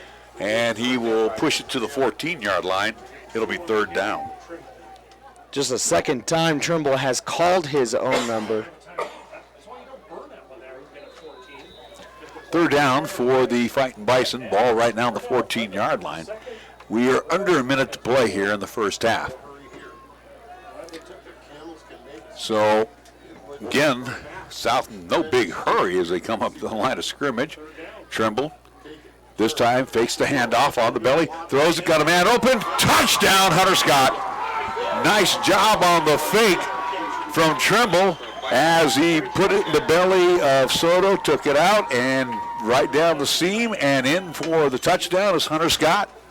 And where Trimble had to put that with 2 players on Scott, it looks like Trimble should be passing this whole game. He put that right where it needed to be, and maybe that's why they weren't rushing Larry. They knew exactly what they were doing, I guess. 20-6 with 33 seconds to go. This time, the South High Fighting Bison look like they're going to go for 1. Soto will hold, and it will be Pedro Silva on to attempt the PAT. The southpaw puts it down. The kick is through the uprights, and good for Pedro Silva as he picks up the PAT. 21-6 our score. South High, 33 ticks to go. In the 1st half, we're back after this 30-second timeout on 1480 KRAE.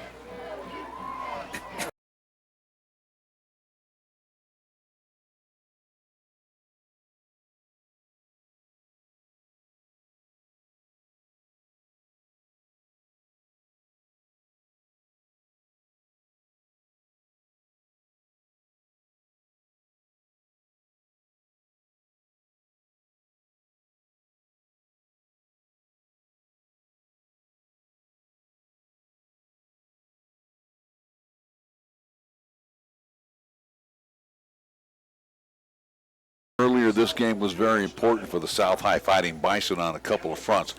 Get a win, must win tonight to give you 2 wins.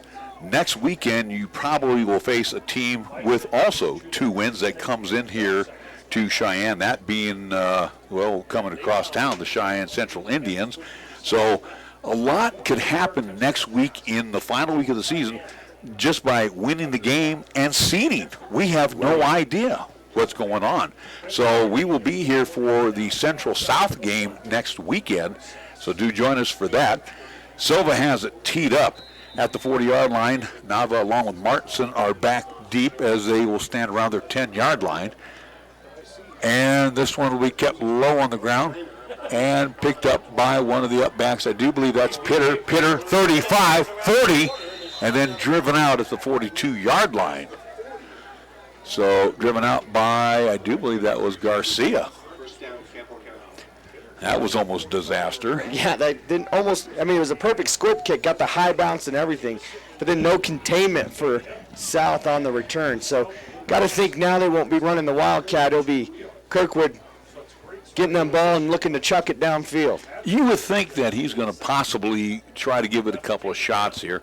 Plus, they get the football when they come back after the intermission. And they have 2 timeouts as well. So, running back and forth, trying to get everything all set up.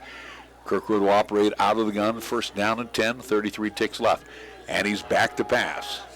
Under heavy rush, gets away from one tackler on the run, on the loose, down to the 43-yard line. They'll say his knees touched at the 44-yard line of Cheyenne South. And a quick timeout called by the Camels and Micah Christensen. We'll keep it here with 20 seconds to go. So again, right now things are looking pretty good for South, but we won't, anoint them the winners of tonight's game because there's still another half of football, and both these teams have seemed to found their offensive mojo tonight. Yeah, and we've seen South play a really good first half and then come out in the second half and lay an egg. As in this timeout, we'll take you through the scoreboard. Cheyenne Central and Natrona are finally underway as that just got started. They're scoreless in the first quarter. Thunder Basin 10, Kelly Walsh 7. That's in the second quarter. Rock Springs 8 over number 3 Cheyenne East right now, 8-7. That's in the third quarter. Sheridan up on Laramie 7-3. That's in the second quarter.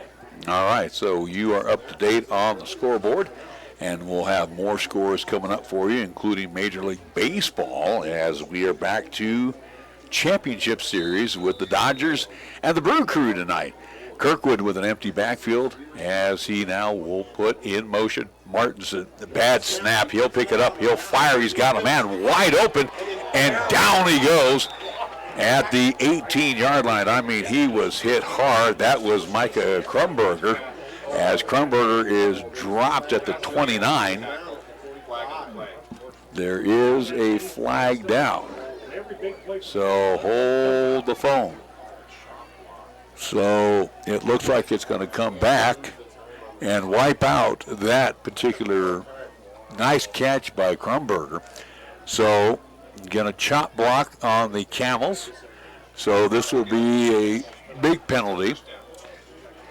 They'll send it back to their territory as they mark it off, and it will be 10 big ones at the 45-yard line. Now they're going to say 15 on the chop. So it's down to the 40-yard line of the Camels. So that one is a stinger right there for Campbell County. Splitting out top will be Hilliard. To the near side will be Foster, Dominic Foster. He's also joined by Dawson Hayden. Out of the gun is Kirkwood. Senior quarterback back to pass. Again under heavy rush, now flushed out of the pocket, rolling to his right, rolling. Throws it up long and incomplete, and it's going to be a pass interference. Pushing off is Hilliard, closest to the football. 2 flags come down, and we may have another penalty in lieu of the first one. Well, one thing, too, is I wonder if both officials saw the same thing, so they both threw their flag. But it definitely pass interference. A lot of hands on the receiver on that far side. So, again, they are discussing it. I think the flag will be on Kari White as well. I think they... So what they got to do now is take it from the original spot, and they're going to move it up the 15 yards. And it's going to be to the 45-yard line of the Fighting Bison. Obviously, the half can't end on a penalty, but there's 9.7 seconds left. So doesn't bode the Camels well as they are losing time via these penalties. So it'll be first down for Campbell County. Ball on the Bison 45-yard line. Rolling to his right side again is Kirkwood. Kirkwood steps, throws, got a man who's come back for it, across the way. That's Hilliard, and he'll step out of bounds. Let's see where he steps out. I think it's going to be the 24. Well, they're going to say, excuse me, the 28-yard line. There's 2.5 seconds to go. What do you do? So what are you going to do here with Hilliard as he stepped out at the 28? So they will possibly... When they have one more timeout left. No, I think they're going to actually... Now we're going to have a timeout and 2.5 seconds to go. It is the South High Fighting Bison leading 21-6. We're back after this 30-second timeout on 1480 KRAE.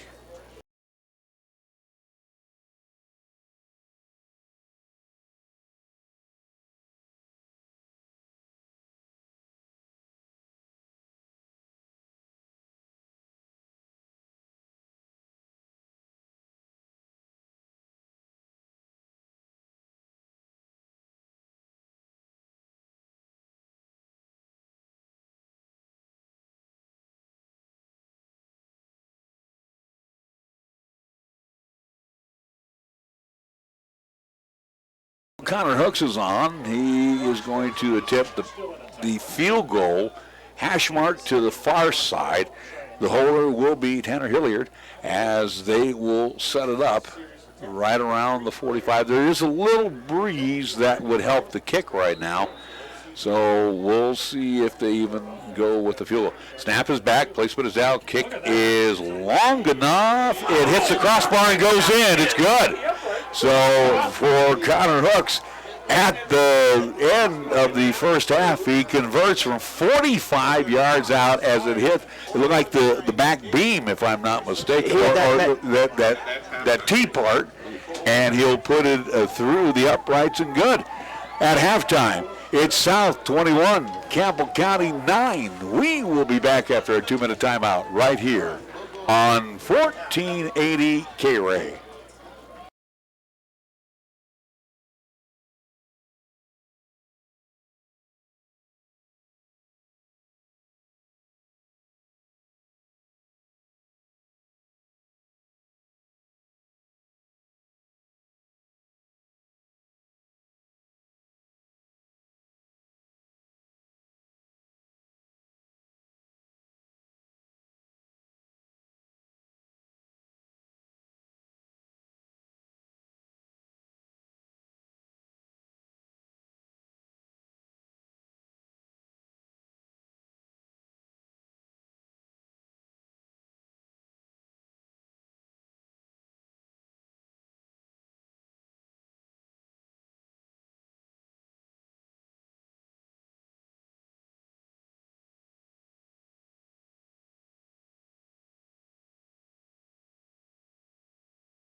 The halftime score as the South High Fighting Bison lead the Campbell County Camels, as the Camels, and as I went outside just to open our doors here and get some air, I noticed that the wind now has shifted to more of a westerly direction. So again, it's a crosswind, so you got to give Connor Hooks a lot of kudos on the field goal, again from 45 yards, and it hit that right there, as you see that little T right on the beam, bottom of the goal post, and just it kicked it up and over. So again, 45 yards to wrap up an interesting first half between South High and the Campbell County Camels. So as we are at the intermission, Camels again looking for their first win of the year.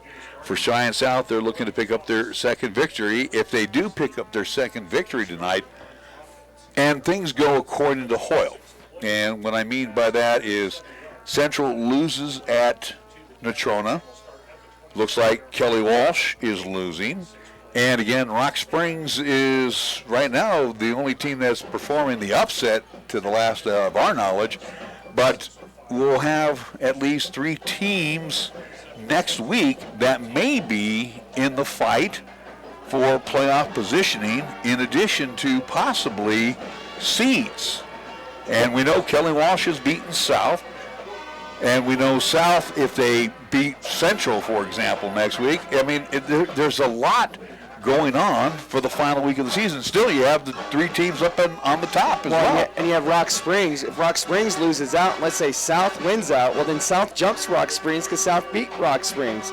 So, yeah, it's a lot of the last 2 weeks really, I mean, you would think by now you'd have a little bit of an idea of who would be maybe the 1 seed or the 2 seed. But really 1 through 8, you have no idea where these guys are going to face. And even right now, Kelly Walsh and Thunder Basin are tied at 10 apiece right now. So Kelly Walsh not really sticking to what you would be the quote-unquote status quo and, falling to a team they should lose to. They're fighting hard. I think the only team that pretty much is safe right now is Laramie, and I think they're probably sitting in the number 5 hole. I think they will probably do no worse than number 5. So they'll match up with a 4 seed, and that right now sits in the lap of the Sheridan Bronx.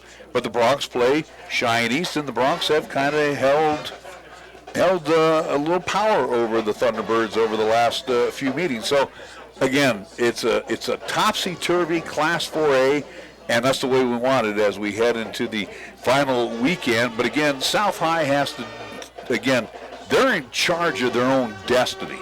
They got to win. The key word is they got to win. They got to win tonight, and they got to win next week. Win, you're in. It's simple. We'll worry about where the seeding happens after it's all said and done.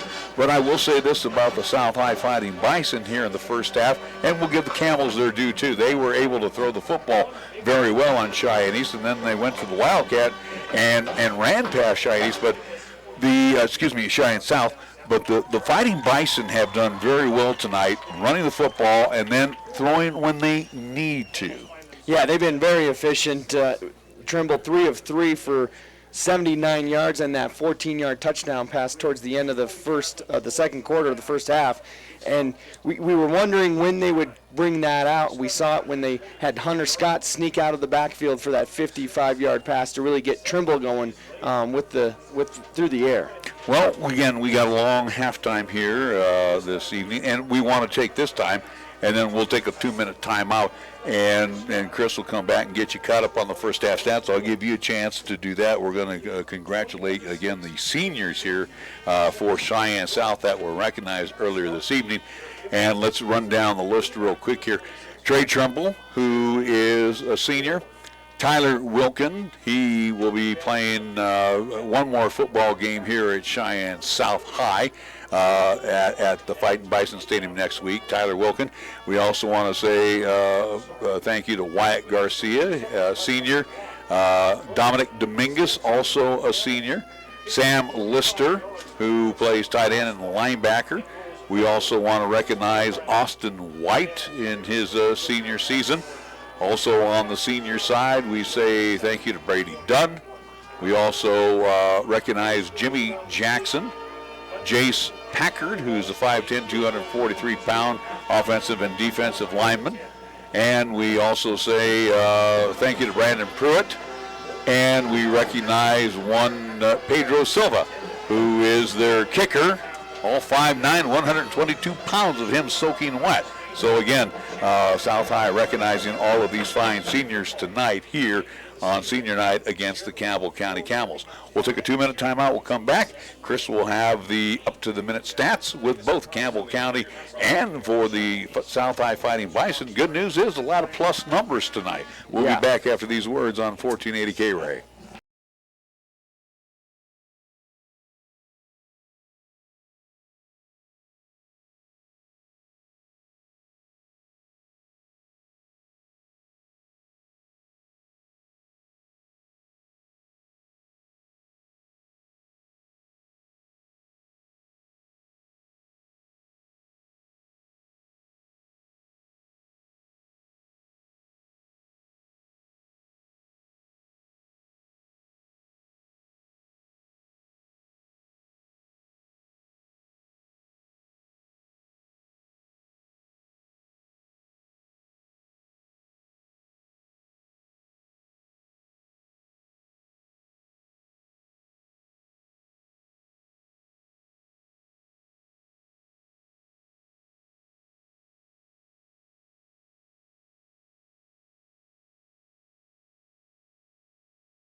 Welcome back to Fightin Bison Stadium, where South High has the 21-9 lead over Campbell County. As we now welcome in Mr. Nick Peretti, the younger, better-looking Peretti, as a champion. As long as you are saying that, I'll take that as Pops is doing, at least taking advantage of the halftime right now. So I'll join you and at least give a little pro scores as well, too, to give you a little breather. Well, we'll go 4A first with the football. Natrona has a early 7-0 lead over Central. It's still 10-10.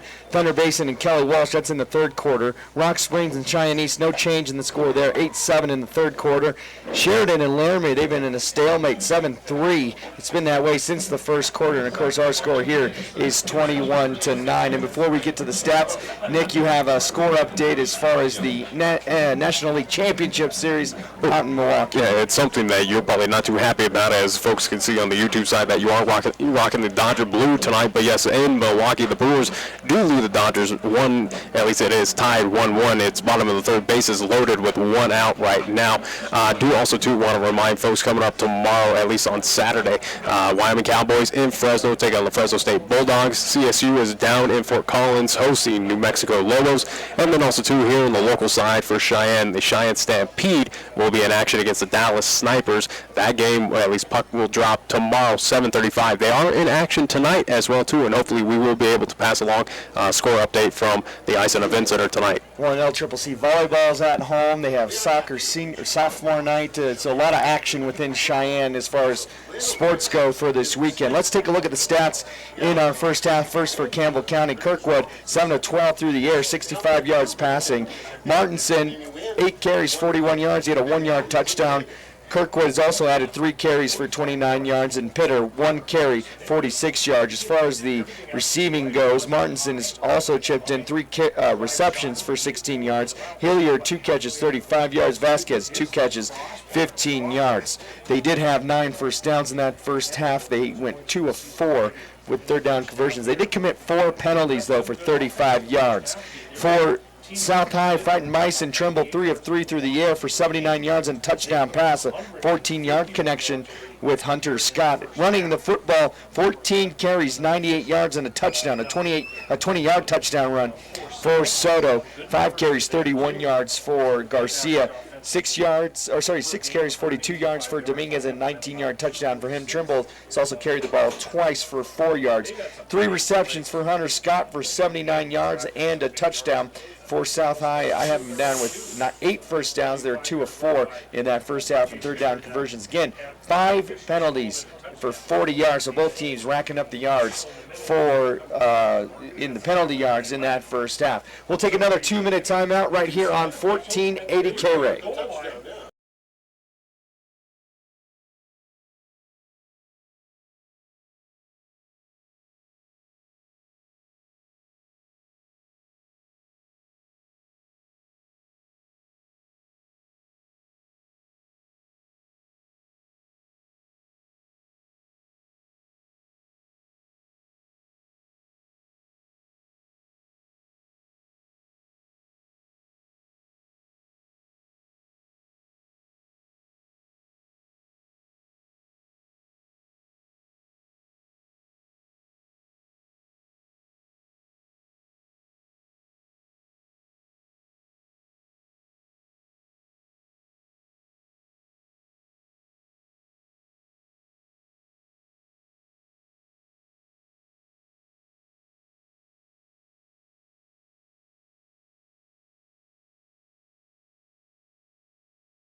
Senior night, in addition to recognizing the football players, we also recognize the band tonight. So congratulations to all of the senior band members here at South High. We come back and we get you caught up on the National League Championship Series, where games 1 and 2 will be at Miller Park, where the Brewers have been awfully tough on every opponent this season, and right now the Dodgers are no different than everybody else. So what's going on in that contest? Besides the fact that Milwaukee got a home run from their relief pitcher Brandon Woodruff, they were able to scratch one more across against Clayton Kurtzaw after 2 errors made. They are up 2-1 in the top of the 4th, and as we saw against the Rockies, once Milwaukee goes to their bullpen, they have arms aplenty, and it's pretty much lights out from there. Yeah, and Craig Counsell, I think, has done as Dave Roberts has taken over a team from Don Mattingly and has just basically, has had a lot of parts that were glued in to make the Dodgers a much better team, both offensively and as far as pitching is concerned. But I think the job that Craig Counsell has done with the Milwaukee Brewers, and again, getting a lot of great pieces. Christian Yelich this year, that's just to name one.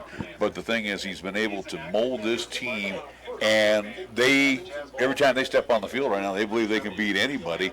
And right now, the Dodgers, they don't fear the Dodgers. And again, with 4 games possibly at Miller Park in this series.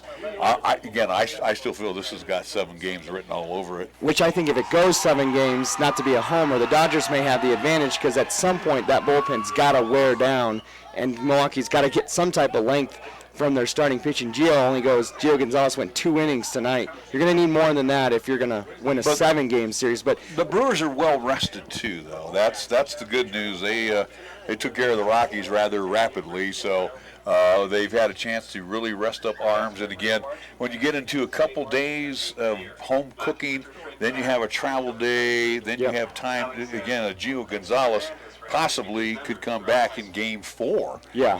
Being ready to roll the way these series have been taking place. So interesting. We'll keep you updated on that one with the Dodgers trailing right now to the Milwaukee Brewers 2-1. Nick had mentioned, too, the Dallas Snipers in town taking on the Cheyenne Stampede. That gets the puck will drop here in a matter of about 8 minutes. So when we get done here, maybe we'll head on over to the Ice and Event Center, catch some hockey, which will have the Stampede and the Dallas Snipers. They're in for 3 this weekend, 7:35 tonight, tomorrow night, and 1 o'clock on Sunday afternoon. We also mentioned the Cowboys tomorrow night, Fresno State. Interesting conversation with the Cowboys this week, where Craig Bull says they're going to open the playbook. And I think when he mentioned that this week, the Boo Birds came out in full force. Whether it's media, whether it's fans, it's like, well, what the hell have you done for the first 6 weeks of the season? 7 weeks, because you had a week bye. Yeah, and at this point, that you have this great defense, or this defense that could have been one of the better defenses they've had, in a long time, and it's going wasted because they're out in the field the whole time because all they're doing is 3 and outs. Real quick, just to pass on, as we have a lot of action going on in Cheyenne, LCCC volleyball up 1 set to nothing over Central Wyoming. They won that first set 25-14. So now that LCCC volleyball team's starting to get rolling too.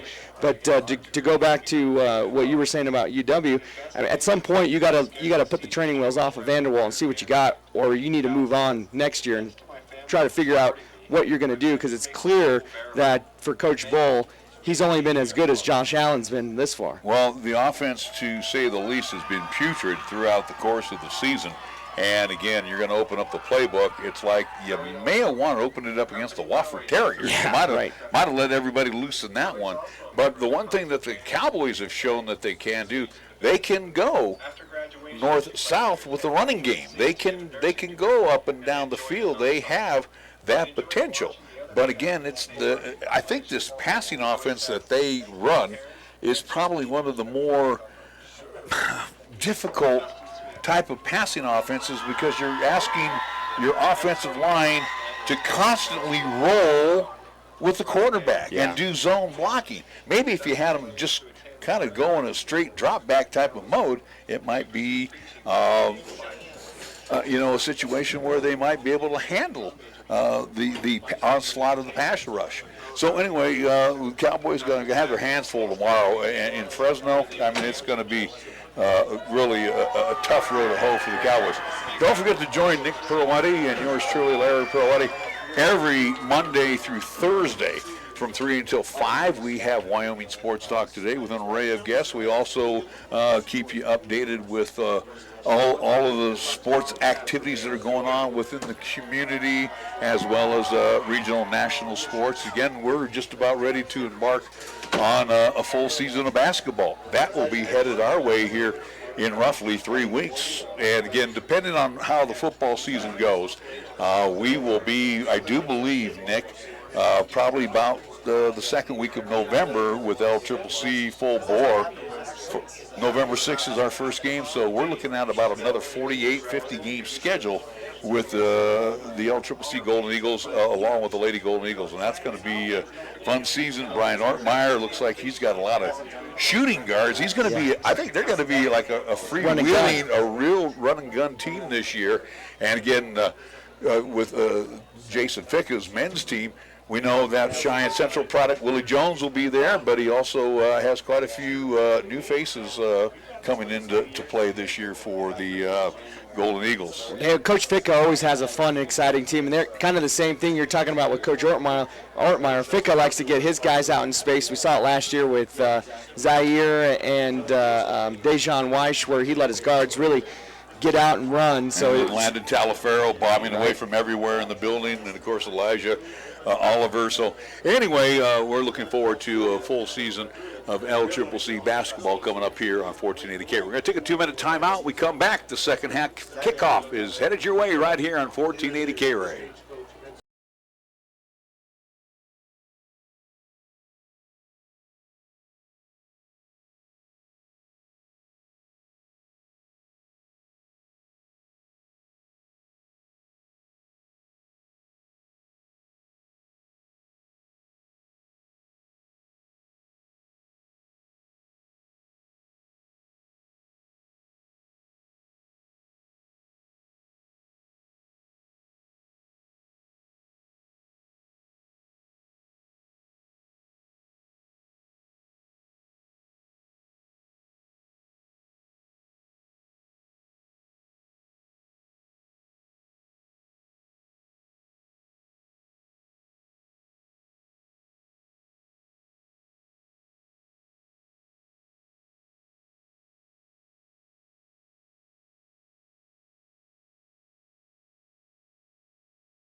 Stadium, the kickoff team for the Fighting Bison about ready to come on the field, and the kickoff return team for the Camels. You got a couple score update for us. What's going on in Class 4A? Good news being brought to us out of Rock Springs. Yeah, Rock Springs Giant East must have woke up after that sluggish first half. They're now up 24-8 over Rock Springs, so they've scored 24 unanswered points against Rock Springs. And then Natrona's up 14-0. That's still in the first quarter. A couple of close games thus far. Thunder Basin and Kelly Walsh still tied up at 10. That's in the third quarter. And Sheridan only up 7-3 over Laramie, and that's again in the third quarter. So some games that are we thought maybe would be, a couple score differences, been very close, and that Laramie really showing, on any given night, they're a tough team to handle, especially if Upton and Tuggle can get going on the offensive side, which they have yet to do, so the defense really picking them up thus far. Silva has it teed up at the 40-yard line. Back deep will be Martinson along with Nava. They will back around their 10-yard line. This one is a short kick and will be picked up and fallen upon. I do believe that'll be Hilliard that falls on it. And that'll be Pitter that will fall on it. Good field position for the Camels. I don't know if he missed a kick or...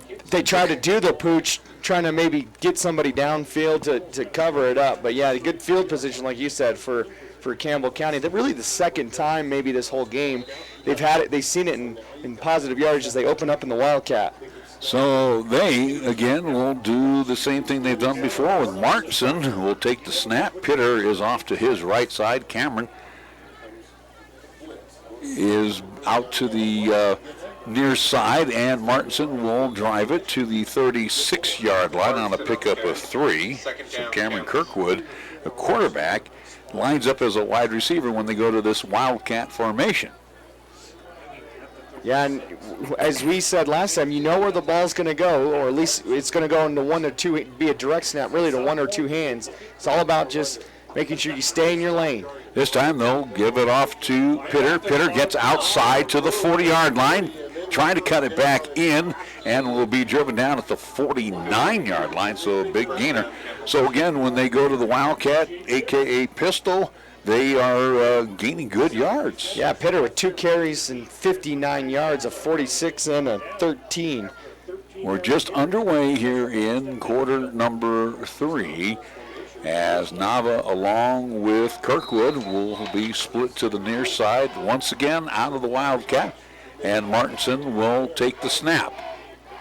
And he will try to sweep to the outside, cut it back in, knew where to go. Matter of fact, if anything, he got back to the line of scrimmage. Jace Packard with a great tackle as Martinson went to cut it back up and ran right into Packard for a loss of 1. So it will be 2nd down and 11 with the ball spotted on the hash mark to the far side.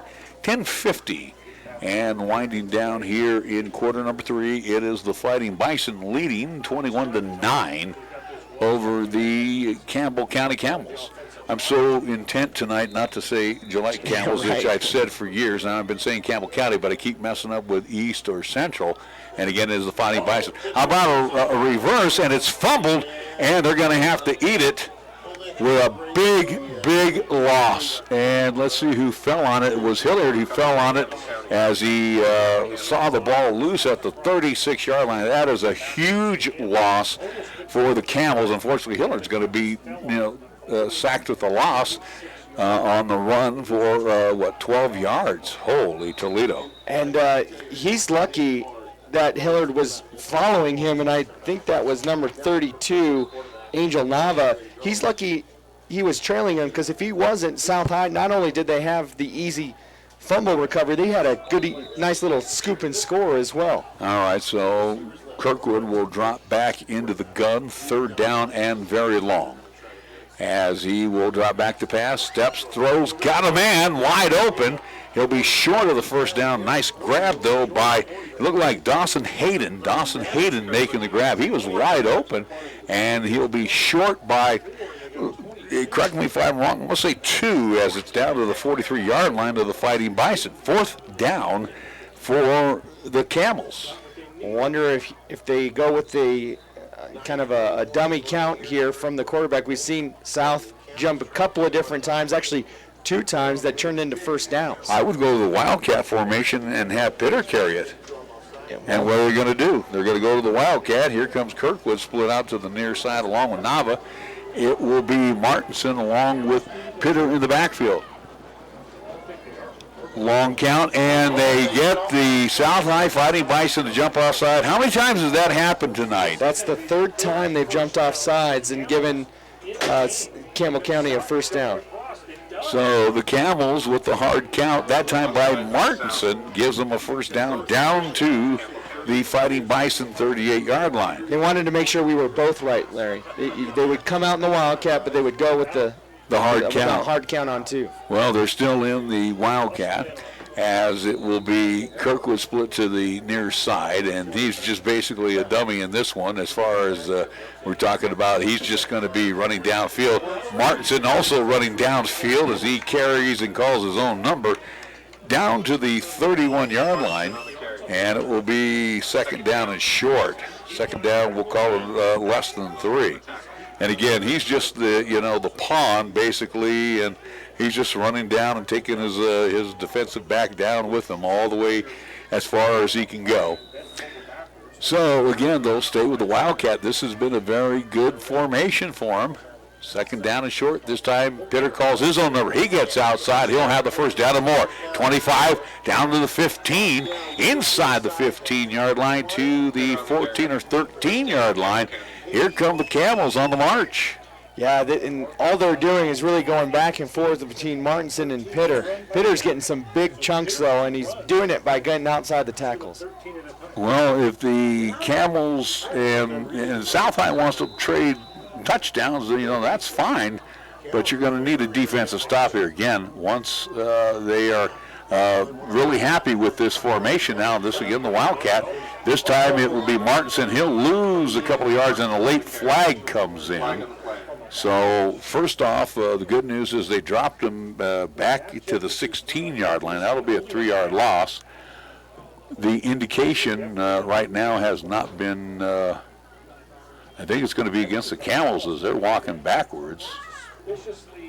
So, again, they're discussing it. Holding against the Camels. So that'll be marched back to the 26-yard line. So it'll be first down as they'll repeat the down. They need to get to the 4 for the touch. Excuse me, for the first down. Both teams over 4, and both teams have 45 yards apiece of penalty yards, so pretty sloppy play by both teams. Something really, as a coach, you can't get more frustrated with. Once again, out of the pistol. And the Wildcat and Martinson call his own number, nowhere to go. And he's wrapped up and down at the 25-yard line into the waiting arms of one Brady Dunn. Yeah, Dunn did a good job really staying home for the most part, not allowing Martinson to cut back. You saw Martinson really hesitate, waiting to find the hole, never saw one. And what Brady Dunn did was wrapped him up and bear hugged him down. So it's second down. Pepsi scoreboard right now at the 7:15 mark here in quarter number 3. So for the Camels,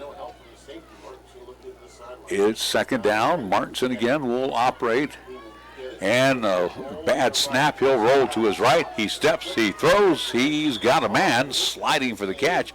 Across the way is Hilliard as he will be inside the 20 as he came back for the pass. Not a great throw by Martinson. It's down to the 18. It'll be third down and long. Again, they got to get to the 4. So third down and 14. Obviously 4-down territory. We know that already for the Camels, but then again, too, the Camels are not afraid to, go with hooks and his foot. Timeout has been called, 6:36 to go. It's South 21, Campbell County 9. We're back after this 30-second timeout of 1480 KRAE.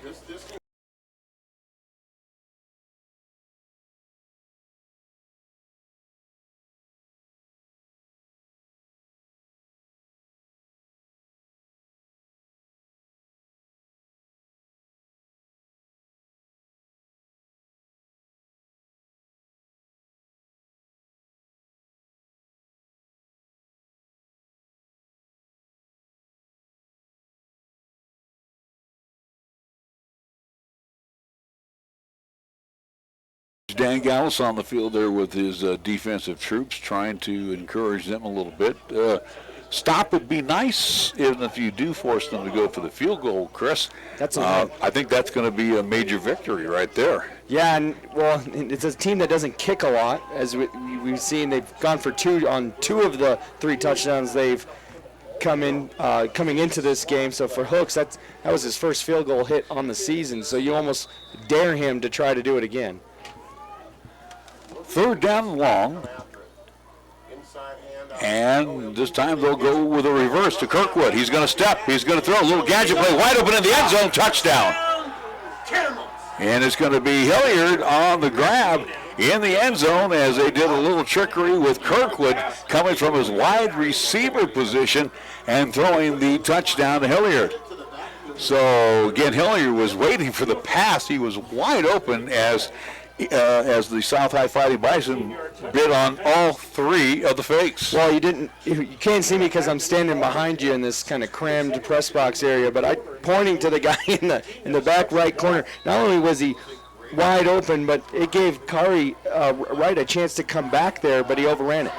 Hooks with a PAT. This one is slammed right into the defensive line. It never even got off the ground. No good. 21-15 our score. We're back after this 30-second timeout on 1480 KRAE.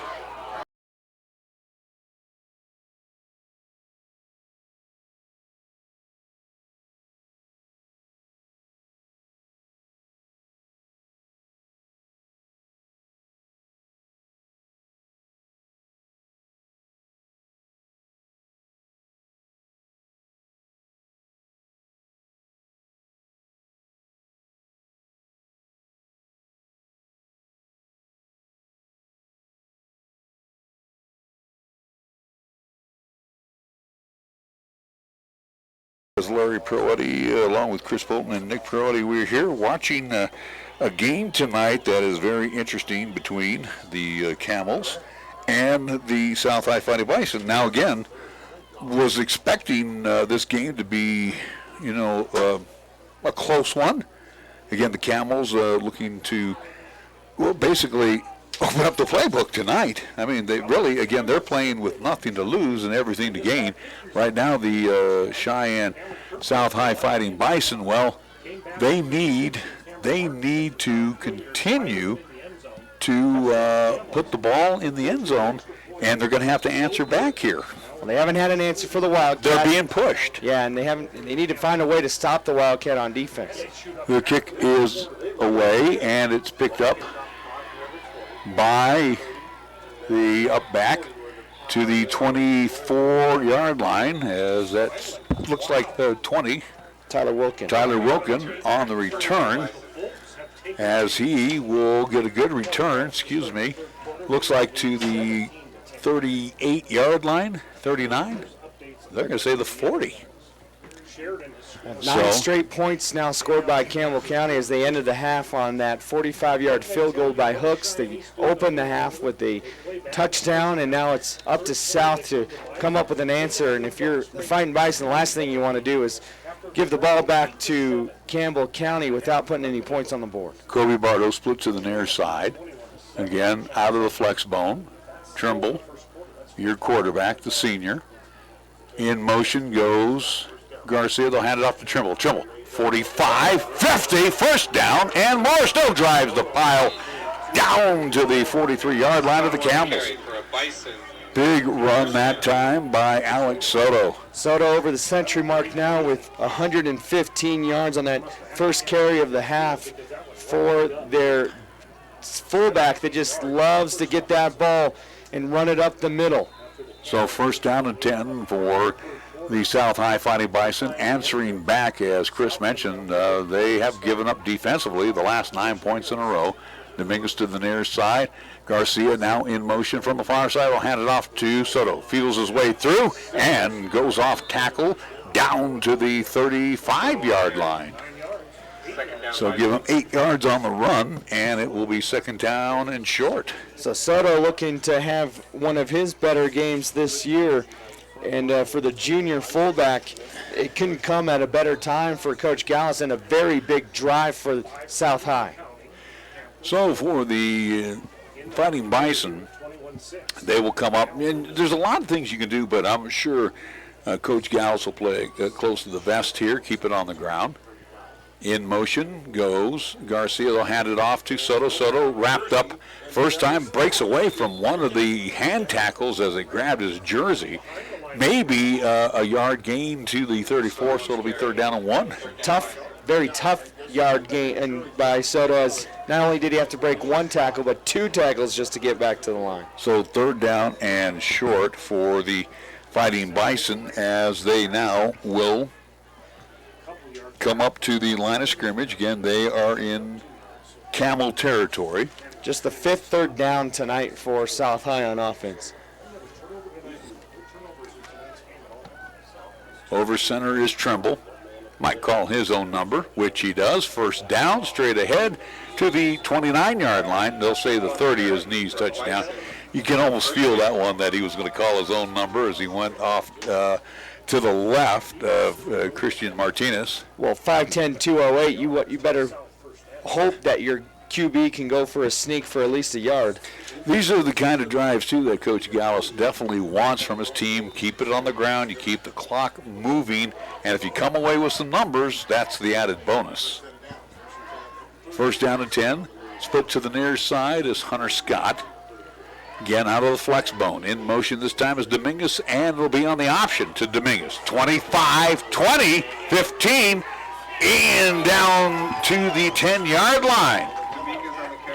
So for Dominic Dominguez, inside the 10, it'll be first down and goal for Cheyenne South. Nice run that time on the old option. Yeah, Dominguez has done a good job getting outside and really tight roping that sideline. It's now his third carry that he's had where he's busted it for 10 or more, 20 yards on that carry. So for the Fighting Bison, they have a first down, and we will say goal. Inside the 10, Trimble brings them up out of the flex bone once again, as he will put Garcia in motion, pitches it out to Garcia. Garcia trying to get outside, drop for a loss. Well, Dominguez missed the block. He missed that block on number 6, Dawson Hayden, and Dominguez was trying to get to the second level too quick, and that made it to where Garcia couldn't even get back to the line of scrimmage. And that will drop him back to the 11-yard line. Interesting to note here in this third quarter, it's been a fast-moving quarter. Only one time that the Camels have held the football, and, of course, South has the football now, and we got about 3 minutes to go here in the third period. Exactly on the Pepsi scoreboard, we're right around 3:10 and winding down. Second down and goal for the Fighting Bison, hash mark to the far side. And this time they will go straight ahead with Soto. Soto inside the 10, driven back maybe to the 8-yard line if they give him forward progress. So to me here, Chris, and I'll even look at Nick, I would think this is one where you would look for one Hunter Scott again, just doing that little fire up out of that tight end position. Yeah, just running down the seam, and if you can't find the lane to him, just throw it up to let that 6'2", what'd you say, 6'2", 245 frame do the rest of the work. Yeah, you could throw up that little jump ball. That would be right in Hunter Scott territory.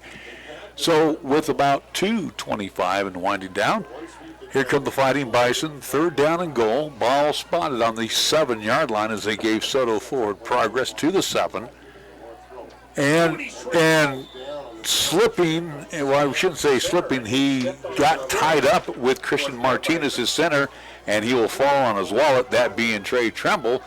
It will be fourth down for the Fighting Bison with the ball now back on the 11-yard line. And now that hurts. It does. Now you're going to try to trust your senior kicker who doesn't have a lot of field goal experience. It's really only his third game where he's been the main place kicker for South, and this is a big field goal here. Soto will hold it at the 17. It'll be a 27-yard field goal attempt. Snap is back. Placement is down. Kick is no good as it's off to the right. So the kick is no good.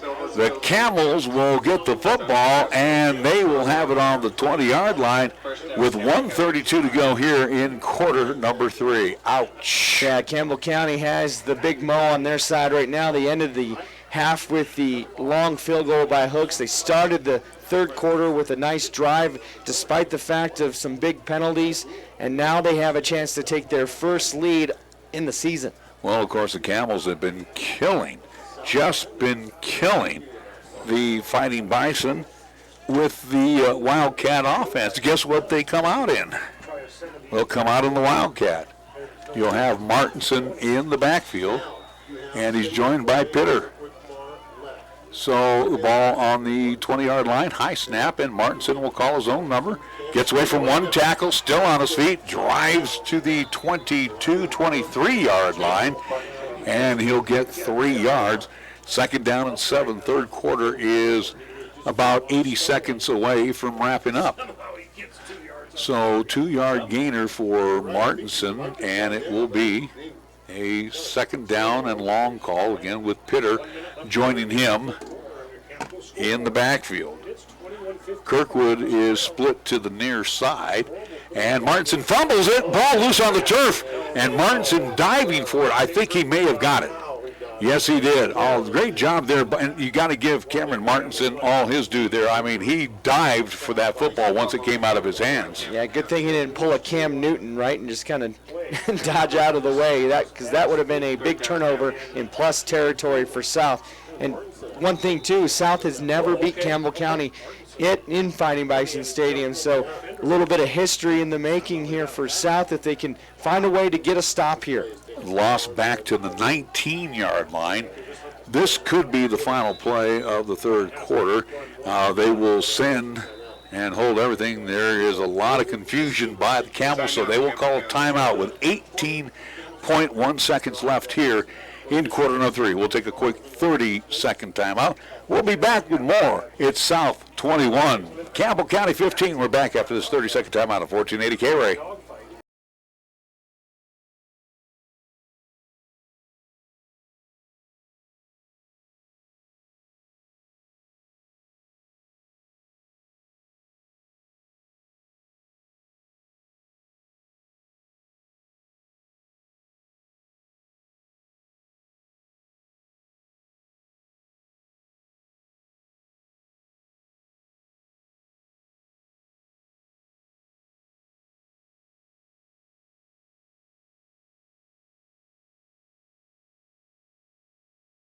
12.1 seconds to go here in the third period as the Camels are back out with Kirkwood out of the gun. Third down and long. Fakes the handoff. Back to pass. Throws. Got a man, and it's almost picked off. Wow. In and out of the hands of the first receiver, Crumberger, and then dropped. I'm not sure. Was it Dominguez that had a shot at it? It looked like Dominguez, and then it looked like it almost went right to Wilkin. It hit 3 different hands, and I don't know if Kirkwood put too much sauce on it, but that's a play that Crumberger needs to get, especially with the fact that that would have been a big third down conversion for Campbell County. It was a little too high for Crumberger, so it is fourth down. And let's see who's now going to kick it away. Can't get the number. 46. So the snap is back. It's a low snap. It's on the ground. And nice kick. Picked up by Tyler Wilkin, and he'll be dragged down at the 39-yard line. Caught it and didn't go anywhere. Looked like Nava did his best impression of some steer wrestling there, just holding on for dear life, not allowing Wilkin to get away. Good downfield tackle by Angel Nava. Did you get the number on the? Yeah, 46, which we don't have a 46 on our roster sheet here. So. And I'm looking for that on my roster as well, too. I'm even going to the JV side. So, again, we have a mystery man in number 46, huh? Well, we got 3.3 seconds to go. South will have the football on their own 40-yard line, first down and 10. Big stop, though, for that South Fighting Bison defense. That was a huge defensive effort there by the Fighting Bison, and, of course, they got a break on the bad snap. First down and 10. And this time they'll hand it off to Dominguez. Dominguez breaking free inside Campbell territory down to the 43-yard line. First down and 10 as we wrap up quarter number 3. When we come back, it will be the South High Fighting Bison in Campbell territory on their 3-yard line. We'll be back after the 60-second timeout on 1480 KRAE.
"12 minutes as the Fighting Bison are holding on to a 6-point advantage. You'll get us updated on a score here in just a moment, Chris.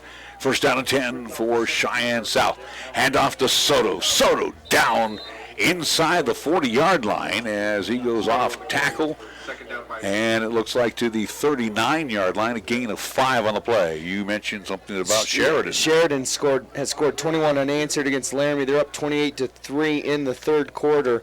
No other scores have changed thus far from when we're giving them to you last. But just to give you an update, 17-10 Thunder Basin over Kelly Walsh. That's in the third. 24-8 in the fourth. Cheyenne East over Rock Springs. 21-14 at Cheyenne Central, so that's a change, and that is in the second quarter. So Central putting up a little bit of fight. This time straight ahead to Soto. Soto breaks free inside the 20-yard line as he will be, and a late flag comes in. Usually when a late flag comes in, that's face mask as he's down to the 17-yard line.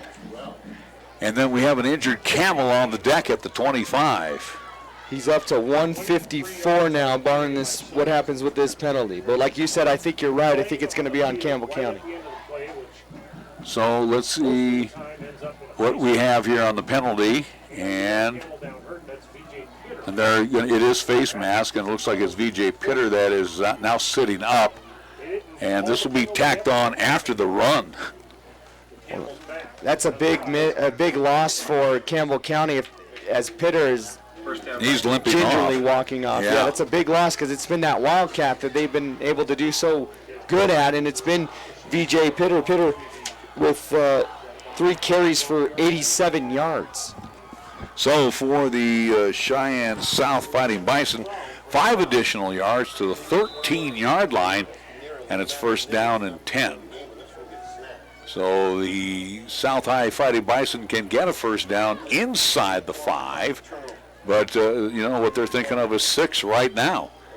As Trimble is over center with the flex bone in motion is Garcia. They will pitch it back this time to, I do believe that was Bardo who got the football.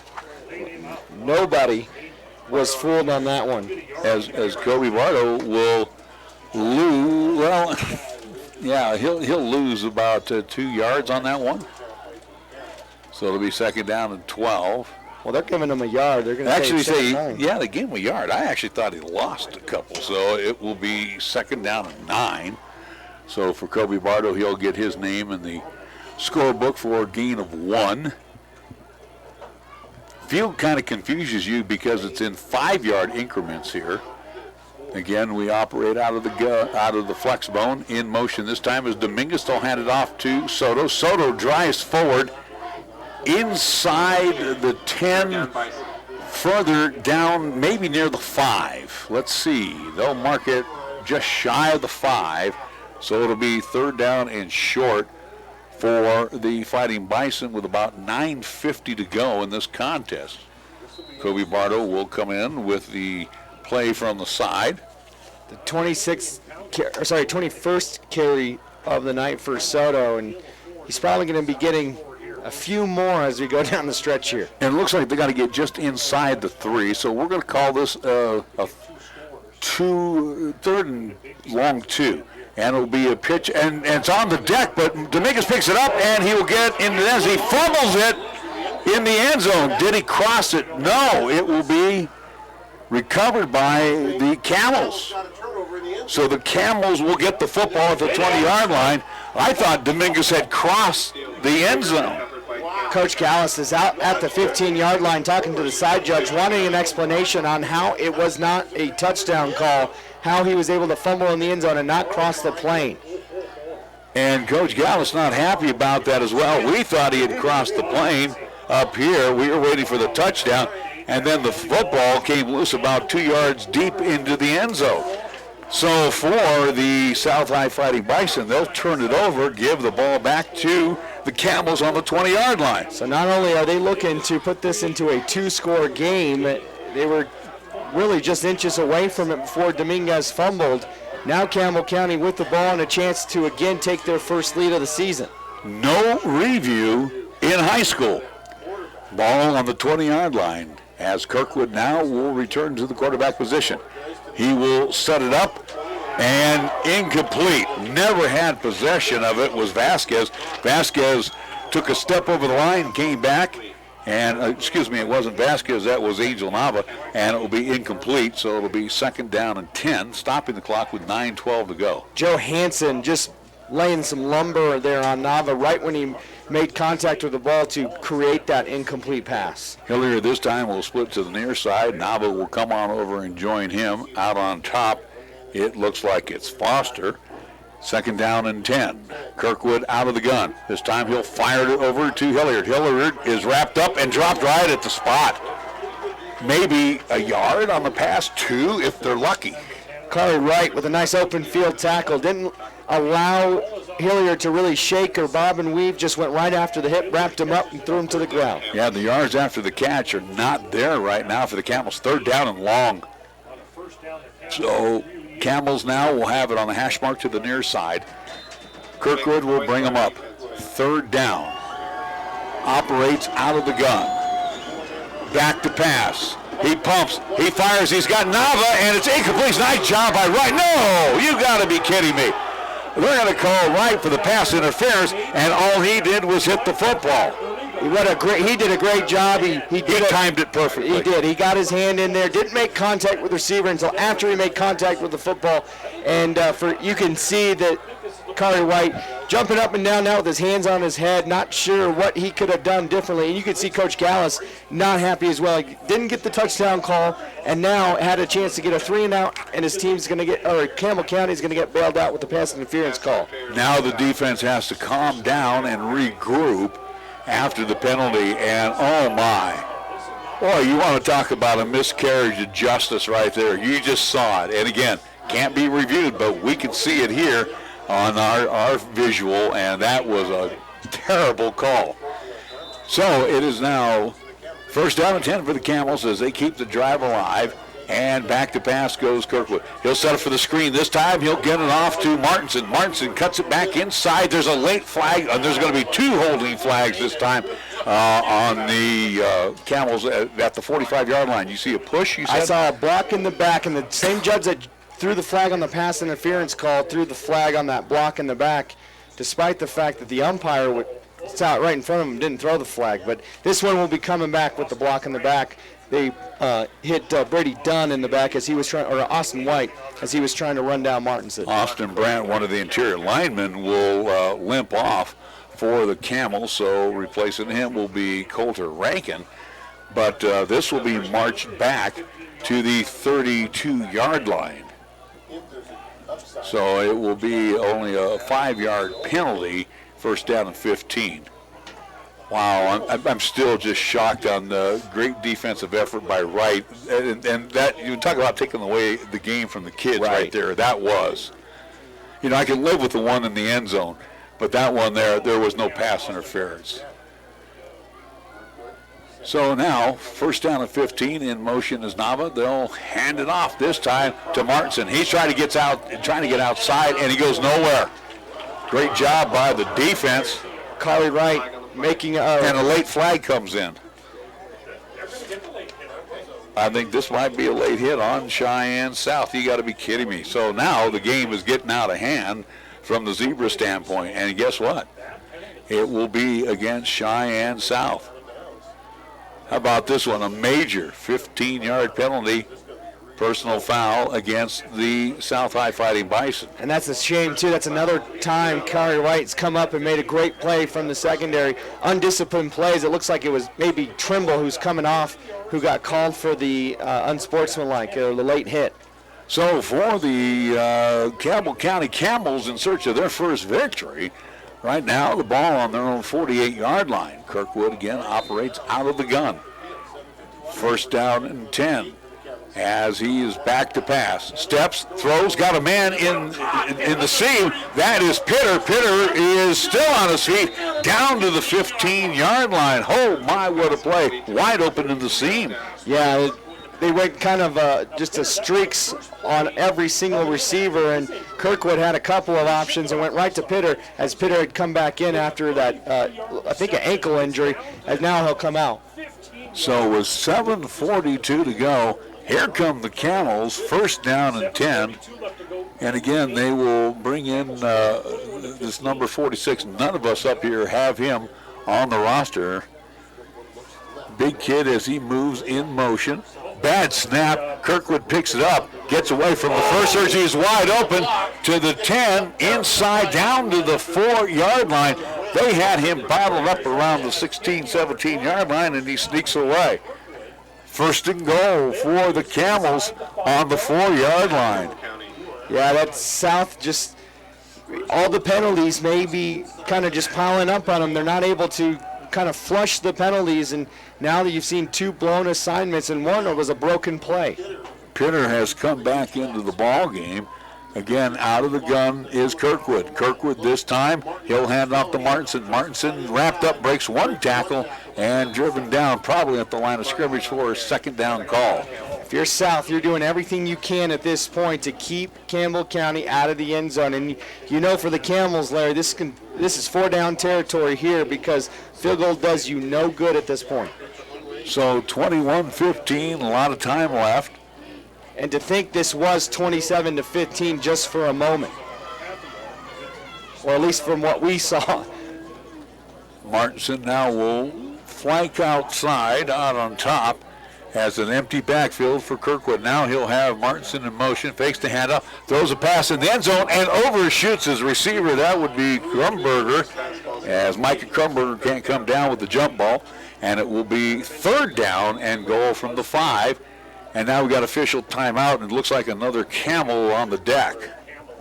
So this one, this is a second interior lineman that has gone down for Campbell County.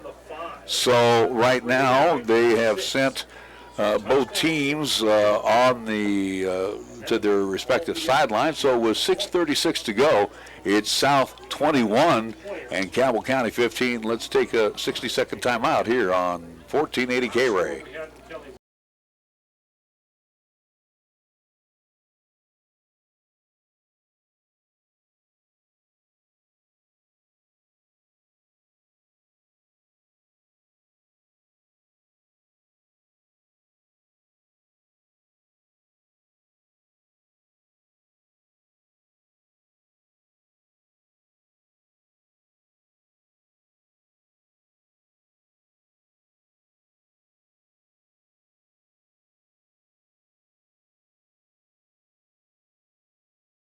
Field made it a short break.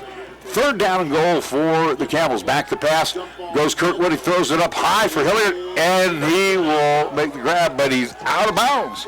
4th down and goal for the Camels on the 5. Larry, that's the second time now Kirkwood's had a receiver that has been fairly open, and he's overthrown him. Well, he's also going with the height advantages now, too, especially on the secondary. They're smaller in the secondary for Cheyenne South.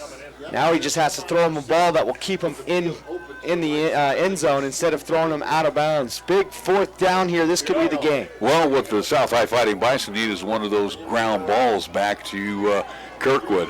Kirkwood with Martinson in the backfield behind him on the 4th down and goal call. Back to pass goes Kirkwood. Fires on a slant, and it's a touchdown. And let's see, who is it? Is it Hilliard? It is. It's Hilliard with the catch. That's the 2nd touchdown catch today. And we're tied at 21 here at Fightin Bison Stadium. Holy cow. So now the Camels, are they going to go for 1 or are they going to go for 2? I would think they would go for the 1. Well, at this point, it's 21-21. And the way Hooks kicked that last one, I would have just gone for 2. But they'll go for 1 again. Hooks will Hilliard will haul. Hooks will put the foot into it, and it's no good. It hit the upright and no good. We are tied at 21, 6:27 to go. It's South 21, Campbell County Camels 21. We're back after this 60-second timeout of 1480 KRAE.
It was 21-9, as you mentioned, Chris. 2 touchdowns here in the second half by the Camels, but they missed both conversions.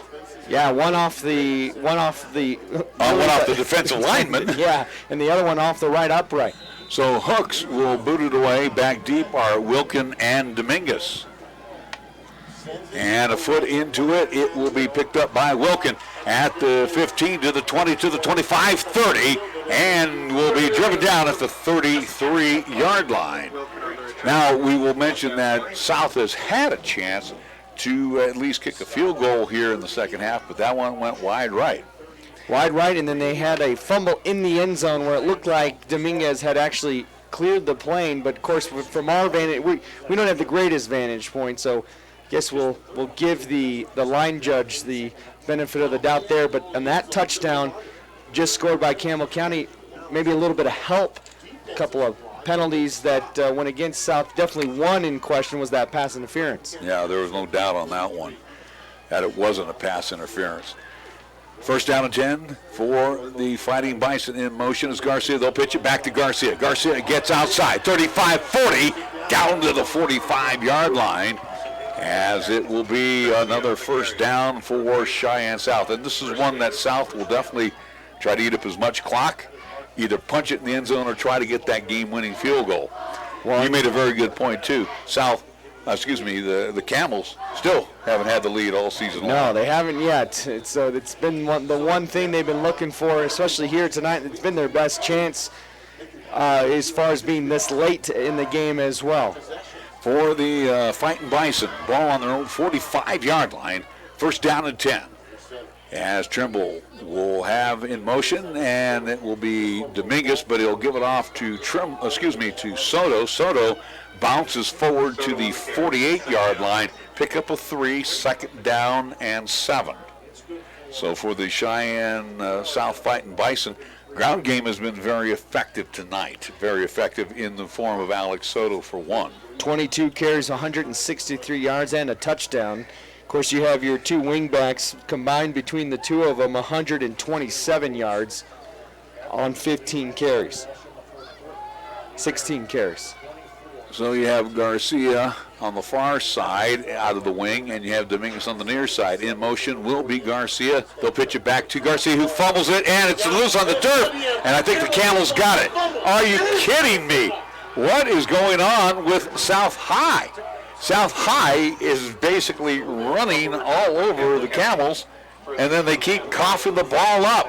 Back-to-back fumbles by the wings in Dominguez and now Wright. In Garcia. And it will be Camel football, the ball on the 47-yard line, and a lot of time left on the clock. 5:09 to go. 2 turnovers for South, no turnovers for Campbell County, and right now the turnovers are really destroying them. It is destroying the Fighting Bison here tonight on senior night. Well, and you got to hope your senior Wyatt Garcia can clear his head as he's on the bench with his helmet off, upset with himself. Back to pass goes Kirkwood. He throws. He's got a man. That's Hillard as he'll make the grab, and he gets inside the 30 down to the 28, 29-yard line. We'll see where it will be. First down and 10 for the Camels. The ball will be spotted right at the 28. So the Camels quickly on the arm of Cameron Kirkwood, and the hands of Tanner Hilliard are now in good position for the Camels. Well, if you're the Camels, you don't want to score too quick either, because despite the fact that South has helped you out with some stops, you know your field goal, your place kicker hasn't done very good, so you want to make sure you at least eat up some clock. Kirkwood under a heavy rush, and then he'll take it himself for a couple of yards up to the down to the 26-yard line. So he'll pick up 2 on the play, second down and 8. Ball right now at the 26-yard line, 4:30 and winding down on the Pepsi scoreboard. It'll be second down, long 8, as Pitter will come on out. And Hayden will come on in. He split to the near side. Martinson in the backfield right now. Out of the gun is Kirkwood. Kirkwood back to pass. He steps, he throws, and he throws behind Hayden, and it will be incomplete. Check that. It threw behind Hilliard, and it will be third down, stopping the clock with 4:07 to go. Yeah, they tried that once again. That quick post to Hilliard. That good enough for 20 yards the first play of this drive, but a little behind on that throw was Kirkwood. Oh, I guarantee they'll come right back with that quick slant to Hilliard right now. Yeah, they're not. Kari Wright is guarding Hilliard, and he's got no help inside. Third down and 8. Kirkwood out of the gun. Back to pass. He steps, he's going to roll to his left. Rolling under a heavy rush, gets away from one would-be tackler. Rolling to his right, trying to direct traffic. He will be thrown out of bounds and probably back at the line of scrimmage. Trimble did a good job running him down. Kirkwood did everything he could, ran about 40 yards, went all the way to the left, and then came all the way back to the near side. A big third down stop for South, but now at this one, right here with 3:54 left, South's defense needs to dig deep and get a big stop. Fourth down, the ball on the 27-yard line. It's 4th down and 9 with 3:54 to go on the Pepsi scoreboard. So Martinson will be in the backfield with Kirkwood. Now he'll split him out or flank him out to the near side. Hilliard is split to the near side. He's the one you got to watch. Watch that post. And movement by the Camels. And that will be Hayden who moves, and it'll be, it should be the infraction against the Camels. So let's see what we've got going on here. The official will come over, and again, it's going to be on South. You can see them holding their hands up.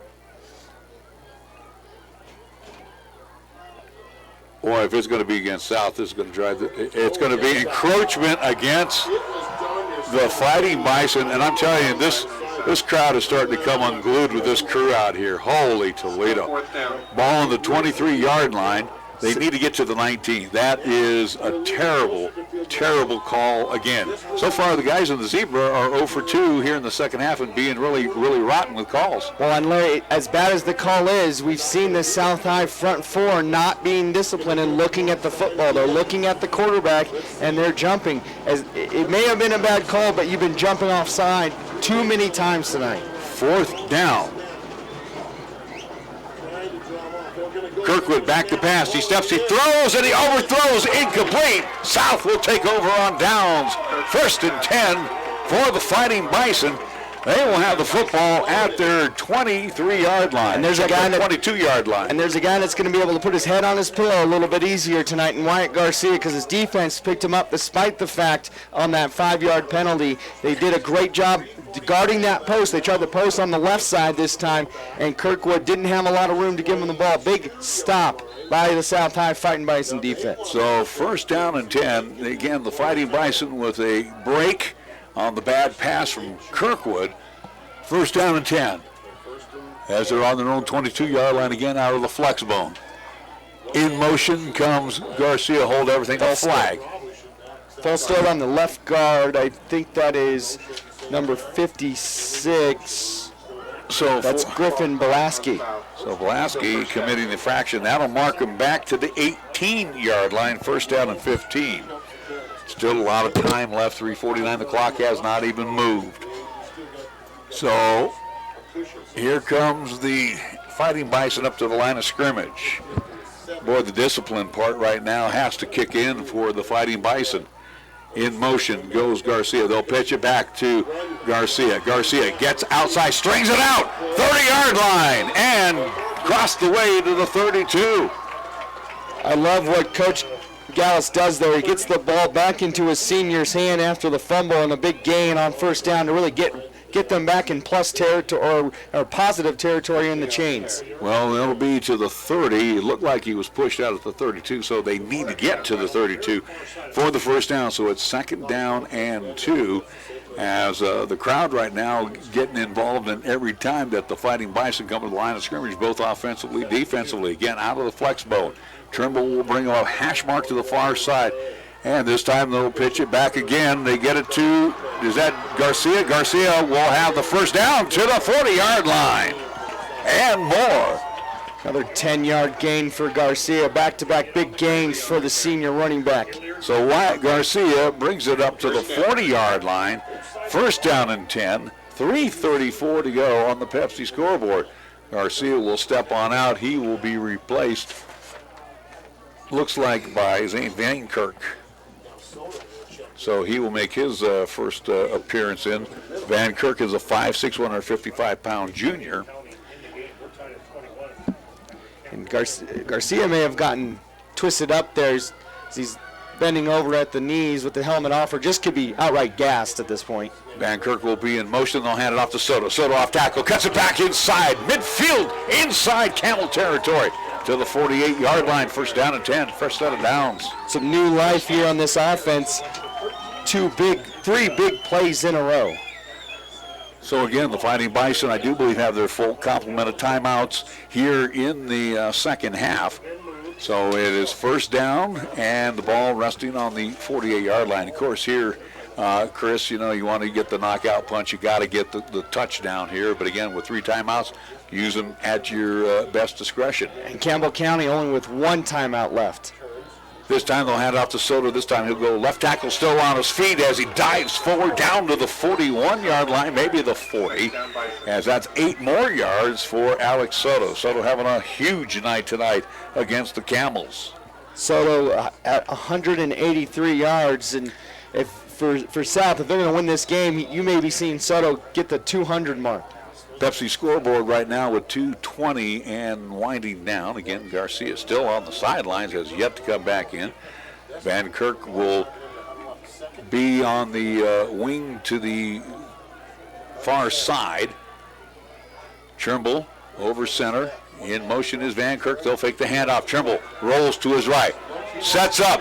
Looking long. Wants it all for Dominguez. Touchdown! Oh, what a play! 41 yards on the touchdown pass from Trey Trimble to Dominguez, as Dominguez makes up for the 1 touchdown he lost in the end zone. Dominic Dominguez catches the ball, and South leads 27-21. How about Mr. Trimble? He's 4 for 4 with 2 touchdowns. I think they call that the perfect QB rating right there, Larry. Big touchdown, quickly scored by South High. Will South go for 2? Will they set up for 1? As Soto now will hand the tee off to Silva. Silva will attempt the PAT. Still a lot of time left, $1:58 to go on the Pepsi scoreboard. Snap is back to Soto. The placement is down. Kick is up, and it is good. South 28, Campbell County 21. 1:58 to go. We're back after this 30-second timeout on 1480 KRAE.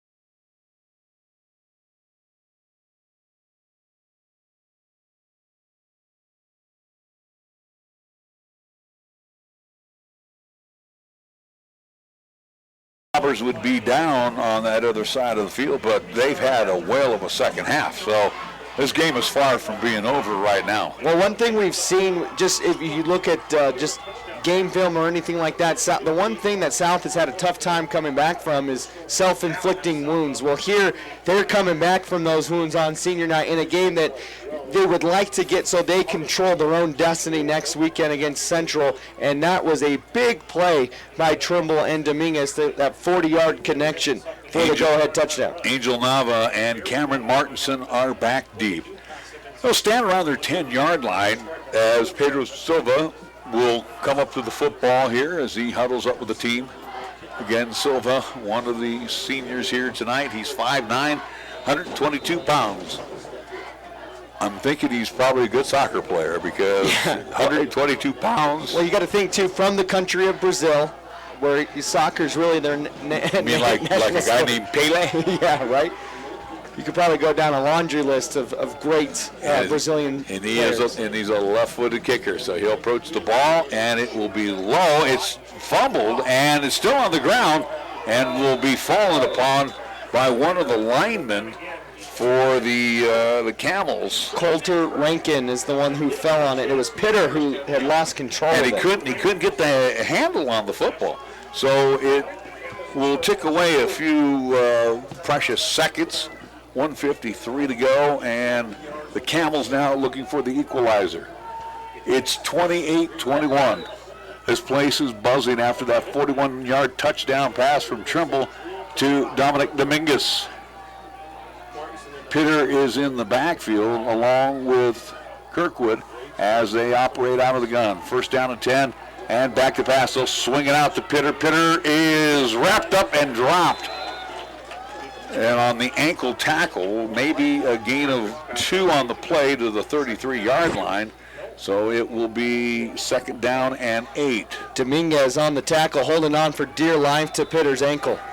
Tick, tick, tick, tick goes the clock right now as the Camels only can stop it one more time. Back to pass goes Kirkwood. He steps, he throws, he's got Hilliard. Hilliard breaks away from one tackle, still on his feet, and he'll be driven down at the 36.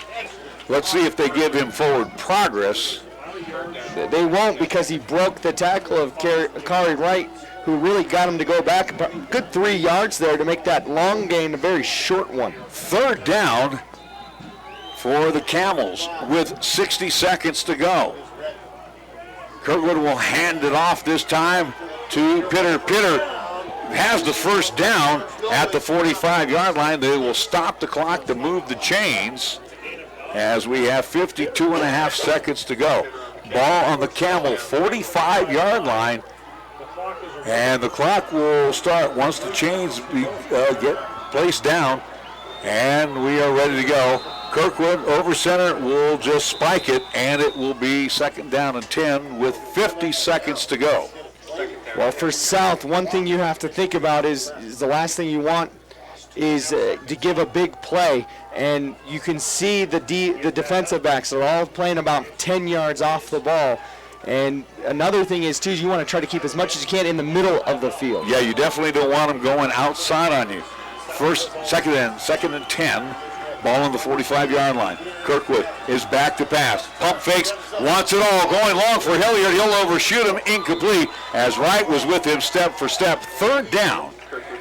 That time they let a little bit of the hand jockeying go between Hilliard and KRAE Wright, and I'm sure the fact that the pass was uncatchable helped as well. But KRAE Wright, we saw he had a spotlight in the Tribune today, and we're starting to see why he was picked as a spotlighted athlete, as he's been doing a great job in that defensive back spot for South.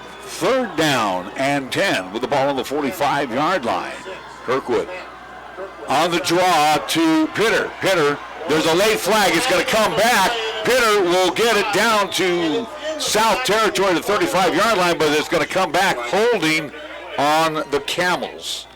That's a big holding call, too, because Pitter, not only would he have gone over the century mark, but they would have gotten it in plus territory for the Camels. It was a great draw call that time. Very rarely do you see a draw play in high school football, but unfortunately for the Camels, this one is going to come back. And again, one of the interior linemen was holding, and the referee caught it right away. So this is going to march the Camels back to the to the 29-yard line. They need to get to the South 44. It is 3rd down and about a half a mile. Well, and at this point, you're not worried about a 1st down. 35.2 seconds left. You need big chunks, and you need big chunks in a hurry. As you can see, South really going into more of a prevent type defense now, playing really like a cover 3 shell. And they got a center fielder out there as well. So 3rd down for Kirkwood. Kirkwood will put Martinson in motion. Back to pass over the middle. He's got a man. It's dropped. As Dawson Hayden drops it at the 39-yard line, it is 4th down. I've not been keeping track, but that's got to be at least 5 or 6 drops from wide open receivers tonight on Kirkwood passes. Camels are calling their final timeout with 30.7 seconds to go. It's 4th down and 28 when we come back after this 30-second timeout. South 28 and the Campbell County Camels 21. We're back after this 30-second timeout on 1480 KRAE.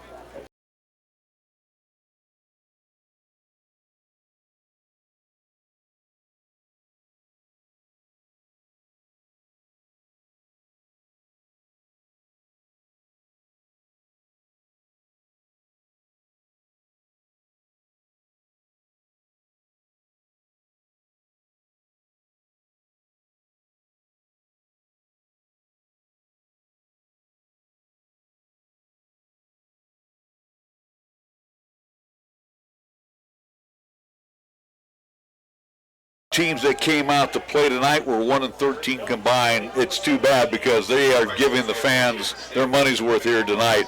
And South High looking to go 2-6, keep Campbell County winless. It's 4th down and 28. Cameron Kirkwood all by himself in the backfield, empty backfield. He'll roll to his left. He's rolling.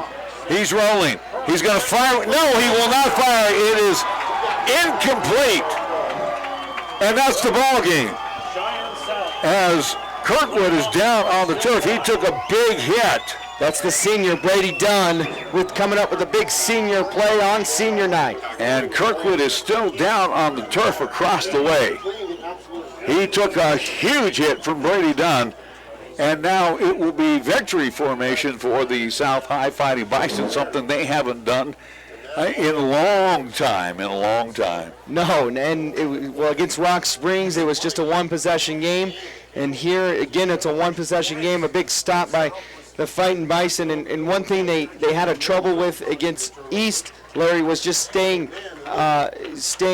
disciplined enough on defense where East was able to put up 35 points in the second half against South. Well, tonight, they had that third quarter where they let Campbell County get back into it, but then the defense came up big when they needed to, and they really fought through a lot of adversity, whether it be a fumble, turnovers, penalties, and some maybe that weren't penalties. The senior warrior for the Campbell County Camels on a very tough night. Cameron Kirkland will walk off under his own power, and for the South High Fighting Bison, it will be victory formation time, as they will move to 2-6 and get ready for the Central Indians as we'll close out the regular season next Friday. So we got Trimble stepping back, and now the clock goes tick-tick with 13 seconds to go. They don't have to snap it again. Campbell County is out of timeouts. And this one is going to be over as the two teams are going to meet at the 50-yard line. Final score, the Fighting Bison, and they were fighters tonight. They fought back for a 28-21 win over the Campbell County Camels. South High now 2-6 this season. The Camels still winless at 0-8. Again, the final score, South 28 and Campbell County 21. We'll be back after this 2-minute timeout on 1480 KRAE.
First tonight for the Fighting Bison, as Chris mentioned, they beat Campbell County at Fighting Bison Stadium 28-21. For the Fighting Bison, they improved to 2-6. So as they will go to bed tonight, and again, we'll keep you updated on Cheyenne Central and Casper Natrona. That one is turning out. It was turning out to be a good ball game, where something changed in the meantime. 30-14 now. Natrona up in the third quarter. So. While I'm here, Thunder Basin still up 7 over Kelly Walsh. That's in the fourth. The final, East did beat Rock Springs 24-16, 35-3. Sheridan over Laramie. That's in the fourth. So we're looking at right now the T-Birds are 7-1. That's going to be in the books. We can possibly stamp Natrona at 7-1 right now. South will be 2-6. Central will be 2-6 when they meet here next weekend. We thought we had fireworks tonight. Imagine when these two teams, the two locals, get together here next week, and so much will be on the line for both of these teams. And again, they most, I would think the team that wins next week could possibly be somewhere in a 6, 7, or 8 category in the playoffs, and then you look at maybe the team that loses might sneak in as a number 8 seed. You never know. Right. I mean, Rock Springs, it's not guaranteed what, with how they finish off, but then you also have Kelly Walsh. If they lose, they still only have 2 wins. Now, Kelly Walsh lost to Central, but they did beat South. So, I mean, they're going to have a bunch of 3-way ties, a bunch of coin flips at this point. Well, in South next week, to seal their fate in the playoffs next week, they must beat Cheyenne Central. If Cheyenne Central wins, that would be definitely their ticket in. But we don't know what's going to be the 7, 8, and again, Kelly Walsh has beaten the South High Fighting Bison. So again, you just got to have to keep an eye on the standings, and it's going to be one more weekend of football. Yeah. But the most important thing that the Fighting Bison can do tonight to keep their playoff hopes alive on senior night was win, and they did. 28-21. It was an exciting game. You tip your cap to the Camels. They came out and played great football. One bad pass where they were really dominating in the passing game over Cheyenne South. South wanted to give the game away with a touchdown fumble in the end zone by Dominguez. I mean, and then we look at the fumble by Wyatt Garcia. It was like Camels had great field position. They had numerous opportunities to possibly come away with this one tonight, but somehow, some way, a 41-yard touchdown pass from one Trey Tremble to a wide-open Dominic Dominguez, and the PAT was good. South wins 28-21. It was a wild second half. Well, and I'm sure Kirkwood will be reliving that play. It was a third down play, 3rd and goal, and he overthrew Krumberger in the end zone, and he was open.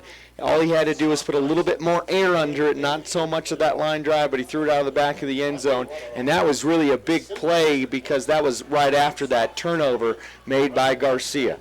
You know, and this is not to sell any of these programs short, but for Coach Micah Christensen, every week is like he said, every week we have to be better, and you can see we saw the improvement in Campbell County. Not that they were playing Cheyenne South. We saw that they basically said, here, we're running every play out of the playbook tonight, and if it works, it works. And by golly, a few times it clicked tonight. Well, they scored on a double reverse pass on that long. It was an 18-yard pass from Kirkwood to Hilliard in the end zone. That was the kind of pulling out all the gaps. And Hilliard was wide open. He was right. like, hey, get me the football. Right. So, again, the final score here is 28-21. We are going to have Chris add up the final numbers, and we'll be back after this. Let's go with a 2-minute timeout here on 1480 KRAE.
Gallus on the field. I don't know if we're going to be able to have the head coach come up here. And again, I know it's an exciting night for he, along with his squad, again, as they improved to 2-6. And again, a lot of scenarios are already set up for next week. We will be here. Oh, by the way, as we will have Cheyenne Central and the South High Fighting Bison 6 o'clock kickoff for you and me next week.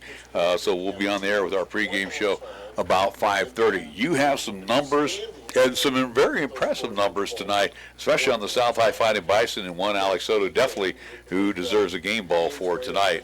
Yeah, we'll start with the South High stats. Trimble going a perfect 4 for 4 tonight. 2 touchdowns, 120 yards for him. He connected with Hunter Scott on 3 of those passes and a touchdown, as well as Hunter Scott had 3 catches for 79 yards, and Dominguez a 41-yard touchdown catch for him. As far as Soto goes, 24 carries, 183 yards, and a touchdown. And then the little backs, Garcia, 9 carries, 65 yards. Dominguez, 9 carries, 85 yards, a 19-yard touchdown run for him. For Campbell County, their quarterback Kirkwood, 15 to 26, 178, 2 touchdowns.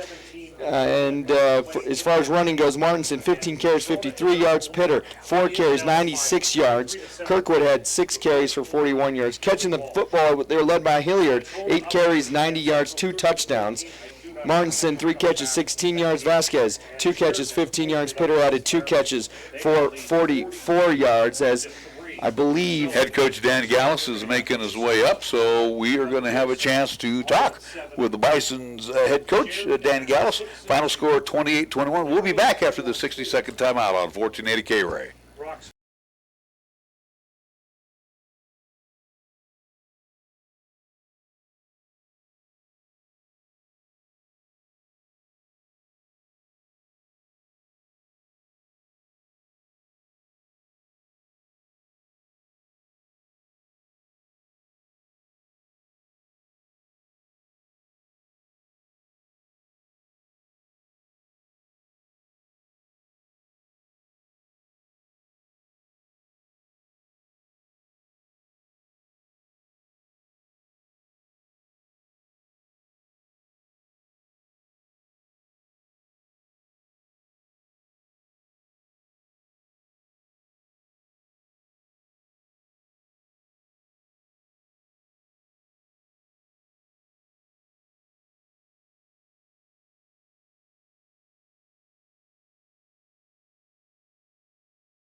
Our post-game show continues on 1480 KRAE with head coach Dan Gallus. First off, Coach, congratulations. Hard-fought victory, and you know what? Your kids, they rose up big time when you really needed them to come through tonight.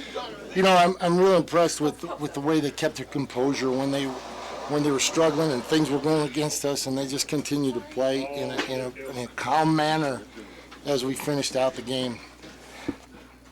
You know, as you look at this win here tonight, and I know we talked earlier this week about, you know, playoff scenarios. You and I, you know, obviously the media guys are going to keep an eye on these playoff scenarios, but, you know, you did move one step closer to punching your ticket. You got one big one here next weekend to wrap up the season against crosstown rival Cheyenne Central. I think you couldn't ask for anything better to possibly get your team into the playoffs. Well, you always want to have the game mean something, and that's what this next game is going to be. It's going to mean something. It's basically a playoff game for both teams.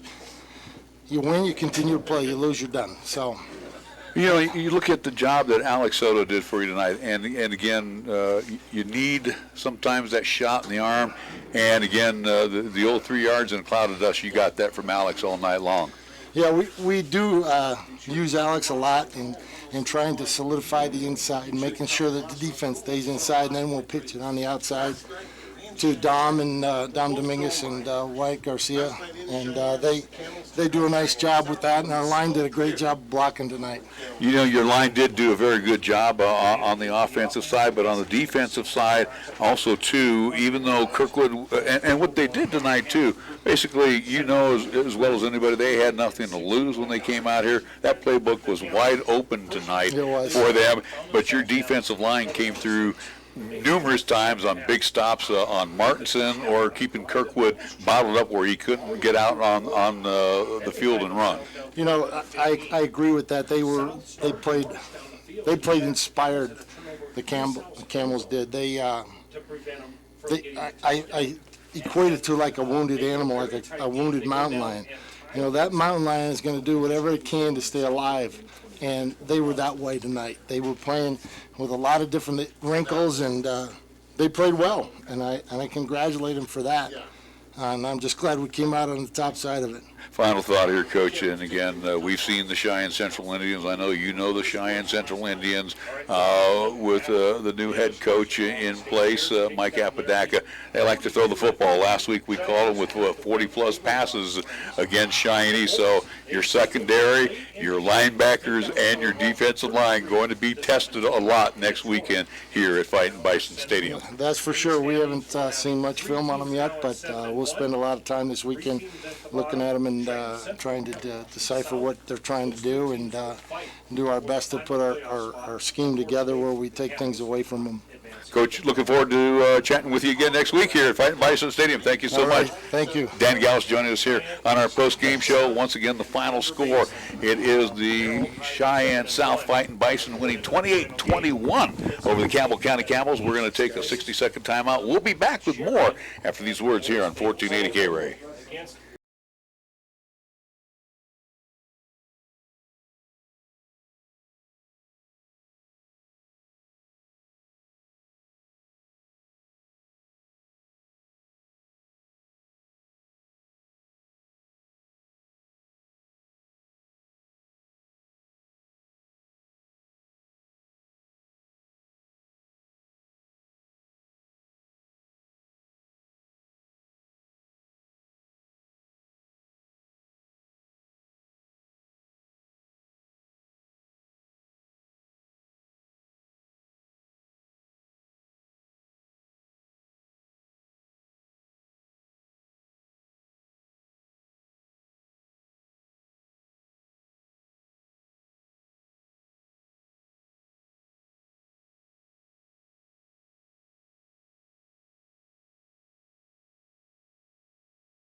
Fightin Bison Stadium, as we're talking here on our post-game show, and we're going to run down the scores, but you look at the Cheyenne East win tonight, they have guaranteed themselves no worse than a first-round home game in the first round of the playoffs.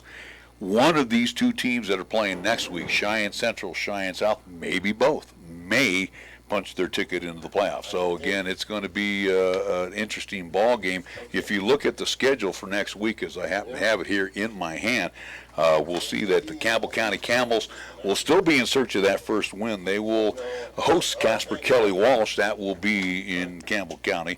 The Central Indians over here at South, that will be our featured game.